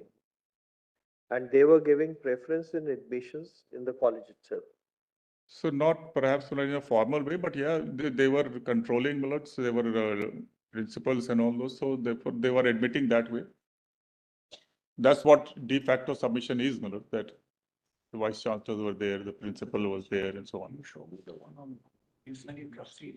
So now this judgment, Malot, has been implemented. Now, please see, Malot, when MAO asked the Governor General to establish the university, what was their contribution in the MAO college? Look at the establishment today, which was shown to your lordships. It's not the same thing. 74 acres of land. And now, Lord, it is having 1,150 acres of land. The government of India is in today's budget is 1,000 crores.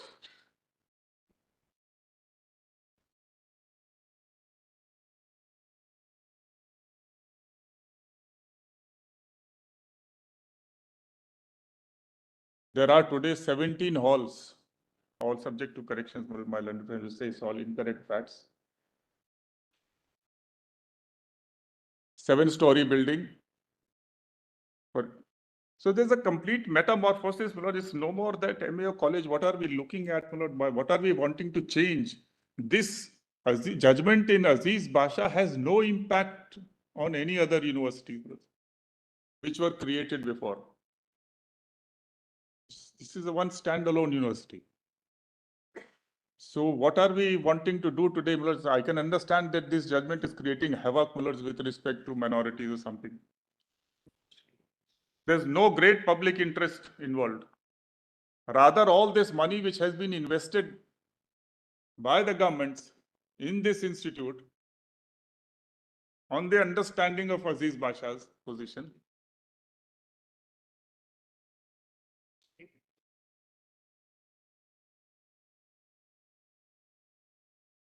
that can't be taken away now. So we take back all those buildings, etc. You go and establish. Nobody has the right to a grant. There may well be, my lord, consequences which are adverse. So there's no public mischief happening. And I have, my lord, mentioned certain judgments. Page 6. At page 56 of volume 2H.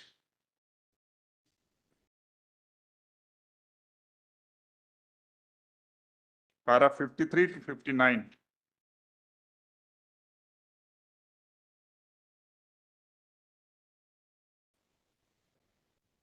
शेरवाई किसमें है?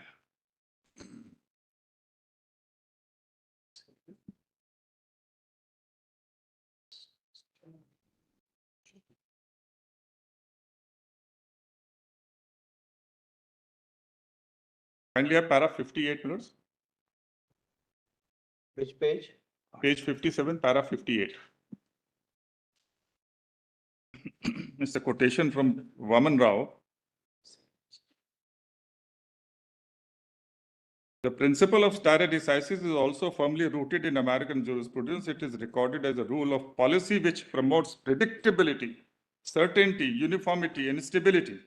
The legal system, it is said, should furnish a clear guide for conduct so that people may plan their affairs with assurance against surprise. It is important to further fair and expeditious adjudication by eliminating the need to relitigate every proposition in every case. When the weight of the volume of the decision on a point of general public importance is heavy enough, courts are inclined to abide by the rule of stare decisis, leaving it to the legislature to change long-standing precedents if it so thinks fit, expedient, or necessary. In Bernard so-and-so, Justice Brandeis stated that stare decisis is usually a wise policy because in most matters it is more important that the applicable rule of law be settled than it be settled right. 38, while dealing with the subject of stare decisis, Shri H.M. Sirvai, in his book on constitutional law, has pointed out how important it is for judges to conform to a certain measure of discipline so that decisions of old standing are not overruled for the reason merely that another view of the matter could also be taken. The learned author has cited an Australian case in which it was said that though the court has the power to reconsider its own decision, that should not be done upon a mere suggestion that some or all of it, the members of the latter court may arrive at a different conclusion if the matter were res integra, the Tramways case. The learned author then refers to two cases of our Supreme Court in which the importance of adherence to precedents was stressed. Justice Jagannath Das said in the Bengal immunity case that the finality of the decisions of Supreme Court, which is the court of last resort, will be greatly weakened and much mischief open to reconsideration. Much mischief done if we treat our own judgments, even though recent, as open to reconsideration. Justice Sinha said in the same case that if the Supreme Court were to review its own previous decisions simply on the ground that another view was possible, that litigant public may be encouraged to think always worthwhile taking a chance with the highest court of the land. Justice Hegde said in his dissenting judgment that the Supreme Court should not overrule its decisions except under compelling circumstances. It is only when the court is fully convinced that public interest of a substantial character would be jeopardized by a previous decision that the court should overrule that decision. Reconsideration of the earlier decisions, according to the learned judge, should be confined to questions of great public importance. Legal problems should not be treated as mere subjects for mental exercise. An earlier decision may therefore be overruled only if the court comes to the conclusion it's manifestly wrong, not upon a mere suggestion that if the matter were res integra members of so and so. Some other judgments are there, my lord, which I will not read on the same vein. Now, therefore, my lord, in this case, I submit that there is greater public mischief to happen if Aziz Basha is even, my lord, reconsidered and possibly overruled, my lords. Rather than if this is sustained, it has no impact on any other. There is no other past act, my lord, of made by the Governor General in Council. So it has no other impact on trickle down effect. Why we should not, what are we looking for in this? No other benefit, and it's a judgment which has, we are now, what, 1968, 32 and 24, 56 years down the line. And for a standalone case, which ultimately would result in all this creation at the cost of public expense to be handed over to.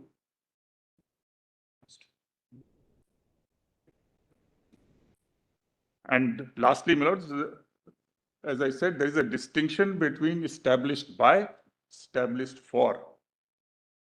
In the worst case scenario, we will look at the title Muslim University and the court Muslim.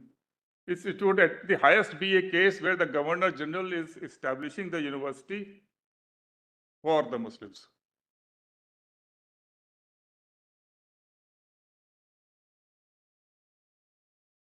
I have given in my written submission cases on by or under. By means directly by the provision of the act. And under will be something like this deemed university. Section 3 UGC Act, where we apply with all my infrastructure, everything, degree college is functioning, education level is high. And then the UGC recommends and government then sanctions and you are a deemed to be university. That is. And finally, this statute of recognition and statute of establishment. Aligarh Muslim University Act is a statute of establishment of university, not a case where the statute is merely recognizing some college which is already of the standard of a university.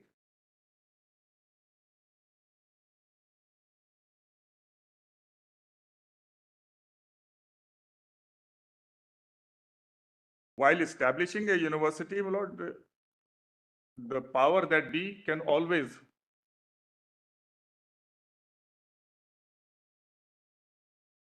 infuse something from those people who are contributing.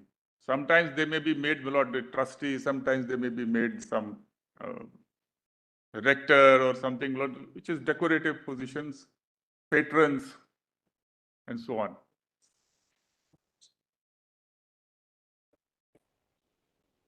And even if we have to deal with the judgments, Patro, etc., they are all judgments, Saint Xavier, etc., which are judgments which are of colleges and schools.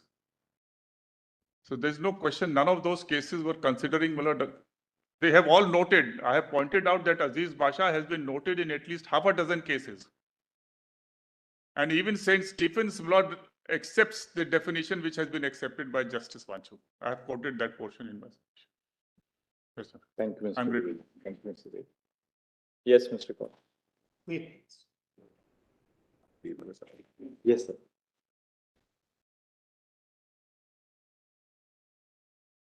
Look, I'll concentrate on three aspects.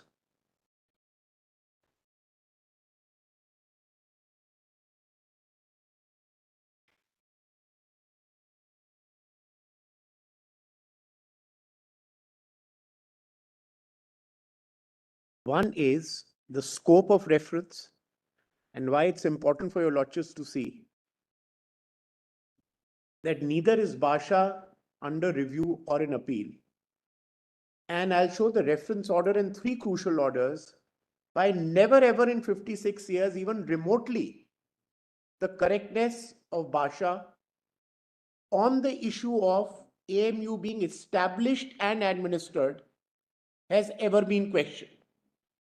The only question in the reference order which said remains undetermined or is yet to be determined is only with regard to the conjunctive or disjunctive reading of established and administered under Article 30, subclause 1.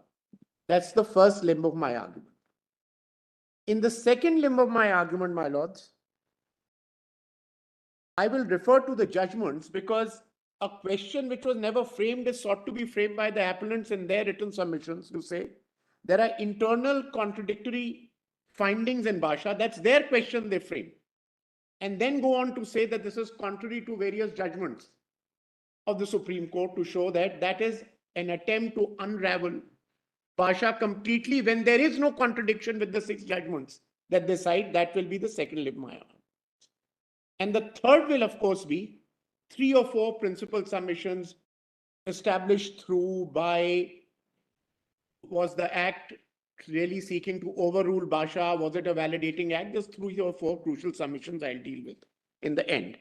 Now, first of all, my lords, Aziz Basha was the result of 5 writ petitions challenging the constitutionality of the 1951 Amendment Act and the 1965 Amendment Act.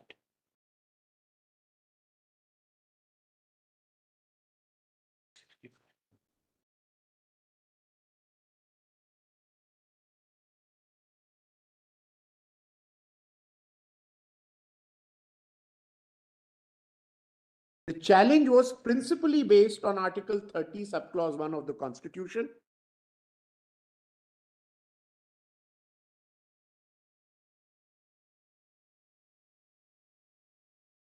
And the petitioner's case in that matter was that AMU was established by Muslim minority, and therefore the Muslims had the right to administer it, was their case. And they contended that the 1951 and 65 Acts took away or abridged the administrative rights of the Muslims, and thus the acts were ultra vires Article 30, subclause 1. Now, the Supreme Court, my lords, distinctly on three different issues held. As far as administer and established is concerned, it was held, as also held in St. Stephen's later, that they have to be read conjunctively and not disjunctively. The second finding was that AMU was not established by a Muslim minority, but by the central government of the day. And thirdly, AMU was not administered by Muslim minority. The latter two, as I show the next few cases or four cases, never ever have been the subject matter of any discussion or being referred to a larger bench at all. It's all been about disjunctive versus conjunctive. Then came, my lords, the two-judge bench decision in Anjuman-e-Rahmaniya versus the district inspector. Now, what had happened was the people who had set up the society, some were Muslims and some were non-Muslims in that case. So the issue which arose in Anjuman-e-Rahmaniya was whether protection under Article 30, subclause 1 will be granted to an institution which has not solely been established by a minority. That was the one issue they were grappling with in that. And the other issue was regarding whether registration of a society under the Society Registration Act changes the status of the society from a minority institution to a non-minority institution. These were the two issues being dealt with in that judgment. It was in that context, they never disagreed with Basha, they never doubted Basha in any form. They referred it to 7 judges saying that we need to decide on the issue of essential conditions and ingredients of a minority institution should be decided once and for all. That was the basis of Rahmaniya. Now, as I respectfully submitted, my lords, nowhere was the findings in Aziz Basha regarding either establishment of AMU or administering of AMU ever questioned in this judgment. And they pertain to minority societies, not universities, that judgment. Then came TMA Pi Foundation, which dealt with the scope of minorities to deal with and administer an institution, and if aid is given, what are the nature of regulations which can be imposed, regulatory in nature, conditions that could be imposed. Therein, my lords, a question came to be framed, que Rahmaniya.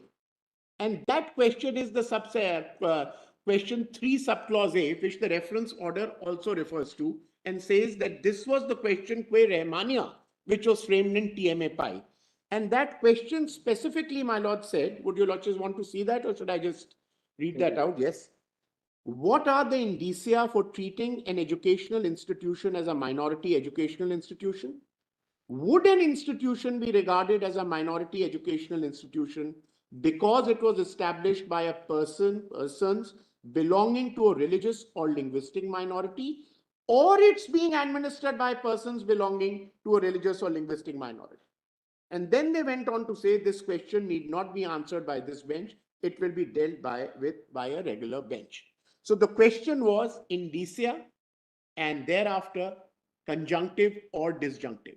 Whether AMU was administered by a Muslim minority, established by a Muslim minority, never ever questioned. TMAPI again never questioned, in fact discussed, and then I come to TMAPI, not for a second doubts what Basha said. Thereafter, my lords, while disposing of Anjuman-e-Rahmaniya, all that the judgment did, the 2 judges did, was that now TMAPI is the law. All regulations, all orders, enactments, schemes, regulations will abide by TMAPI. And if any question arises in future, it will be decided in the context of TMAPI, and Rahmaniya came to be disposed of. Then came, my lords, the second reference order of 12th of February 2019, and that I'll request your lordships to please have once more, the reference order. Volume 3A, page 216.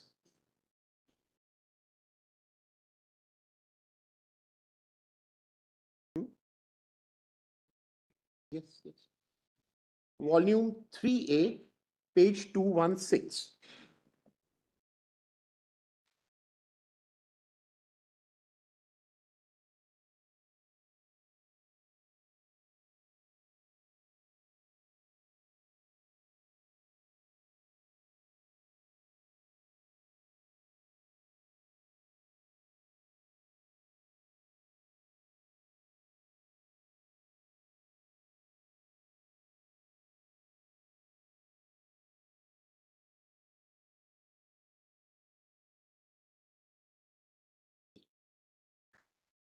This court in S. Aziz Basha and another versus Union of India, inter alia, has observed as follows. It is to our mind quite clear that Article 30, subclause 1 postulates that the religious community will have the right to establish and administer educational institutions of their choice, meaning thereby that where a religious minority establishes an educational institution, it will have the right to administer that. An argument has been raised to the effect that even though the religious minority may not have established the educational institution, it will have the right to administer it if by some process it had been administering the same before the Constitution came into force. We are not prepared to accept this argument. The article, in our opinion, clearly shows that the minority will have the right to administer educational institutions of their choice, provided they have established them, but not otherwise. The article cannot be read to mean that even if the educational institution has been established by somebody else, any religious minority would have the right to administer it, and because for some reason or other it might have been administering it before the Constitution came into force. The words establish and administer in the article must be read conjunctively, and so read it gives the right to the minority to administer an educational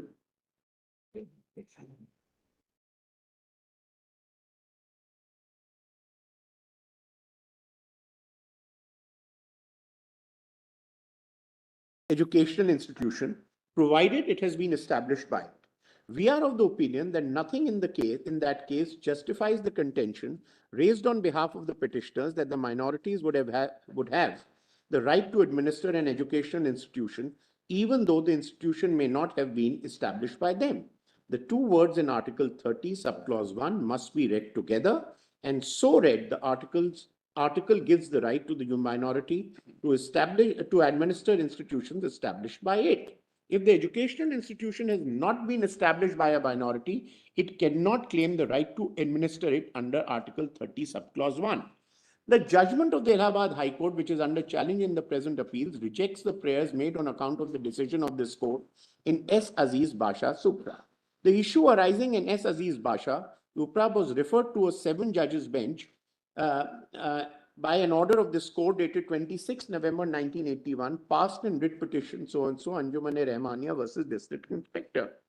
The aforesaid writ petitions, that is writ petition number so-and-so, were heard along with other connected cases, TMA Pai versus State of Karnataka, by a bench of 11 judges, the judgment in which cases is reported as so-and-so. The question 3A, which was formulated for an answer in TMA5 Foundation, which coincidentally reflects the question referred by the order of this court dated 26 November 1981, passed in writ petition number so-and-so, is as follows. 3A. What are the indicia for the treating an educational institution as a minority educational institution? Would an institution be regarded as a minority educational institution because it was established by a person belonging to a religious or linguistic minority, or it's being administered by a person belonging to a religious or linguistic minority? However, the bench did not answer the question, stating that it will be dealt with by the regular bench. The order of the regular bench, passed on 11th March 2003, which for reasons that we need not dilate, did not answer the aforesaid question 3A formulated in TMA Pai Foundation Supra. The said facts would show that the correctness of the question arising from the decision of this court in Aziz Basha Supra has remained undetermined. That apart, the decision of this court and Professor Yashpal and another versus State of Chhattisgarh and another, and the amendment of the National Commission for Minority Education Institution Act 2004 made in the year 2010 would also require an authoritative pronouncement on the aforesaid questions formulated and set out above. Besides the correctness of the view expressed in the judgment of this court in Aziz Basha, which has been extracted above. Ordinarily and in the normal course, the judiciary... Just read this paragraph once again. 9? Yes, for your argument. Just 9. for first argument of yours. 9? Lordship wants me to read 9 again? Yes. That apart, the decision of this court and Professor Yashpal and another... Now, what was Professor Yashpal?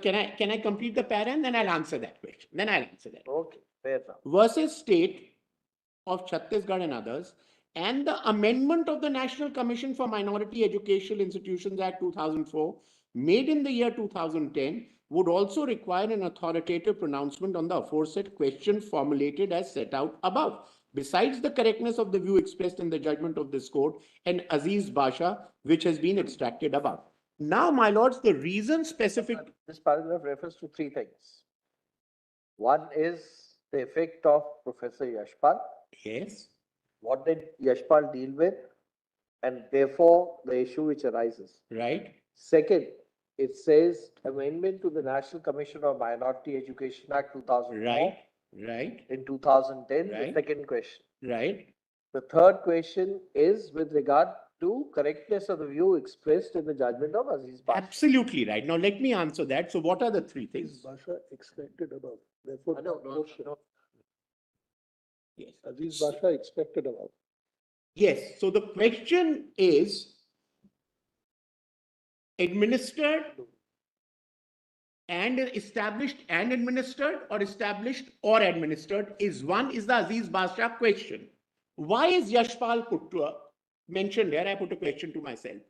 Yashpal is mentioned here because Yashpal had the provision under section 2F of the UGC Act, which said establish or incorporated. And they said in this context, it will have to be seen whether it is established or incorporated or established and incorporated. Because if your lordships will recollect in Yashpal, as Mr. Dwivedi also rightly pointed out, if you were to set up these one-room tenements all over as universities, all over the place, and then say, I have incorporated a university, that's a university, they said, no, you must have infrastructure, you must have facilities. So first establish and simultaneously incorporate. And that is why the word establish or incorporate, like administer and or incorporate or and administer and establish came into being. Most pertinent here is the amendment of the National Commission for Minority Educational Institutions Act 2004, because here the words used earlier were administer or establish, which by the 2010 amendment were replaced by administer or establish and administer. So that is why, keeping in mind that the question which in Aziz Basha remained undetermined was disjunctive or conjunctive, that is under Article 30 subclause 1, is it established and administered or established or administered? Similarly in Yashpal, the finding on established or incorporated, or should it be read as established and incorporated as in Yashpal? And more importantly, in the NCMEI Act, where the 2010 amendment changed the words from established or administered to established and administered, was the context that this had to be seen. My respectful submission in that light is that what your lordships are today being asked to decide on the basis of questions which have been framed by the appellants, not by the reference court, because the question they choose to frame, or one of the questions they choose to frame, is that whether the decision in Aziz Basha is internally contradictory in its reasoning on facts and in law, contrary to the authoritative decisions of this court rendered nugatory by subsequent statutory changes, and contrary to the constitutional dispensation of Articles 29 and 30. Now, my lords, would your lordships, I'm not for a minute saying that a bench of 7 judges cannot frame an additional question or the contours cannot be decided. But would your lordships ever in these matters go into an appeal, go into a review of a judgment who has been settled for 56 years and never questioned at all in any decision, not once doubted on the two issues of AMU being administered and the AMU being established? On both questions, their findings never doubted. And the only question which arose was, is it to be read as or and that is what gets referred. And that is why the reference order in para 8 uses the word not in plural. It says the question in Basha. It doesn't say the questions in Basha, because the only question which arose was the question of disjunctive or conjunctive, not all the three issues, because Basha ultimately decided three issues: administer, establish and administer, or establish or administer. And St. Stephens, of course, followed that finding and said that it has to be conjunctively read, not disjunctively.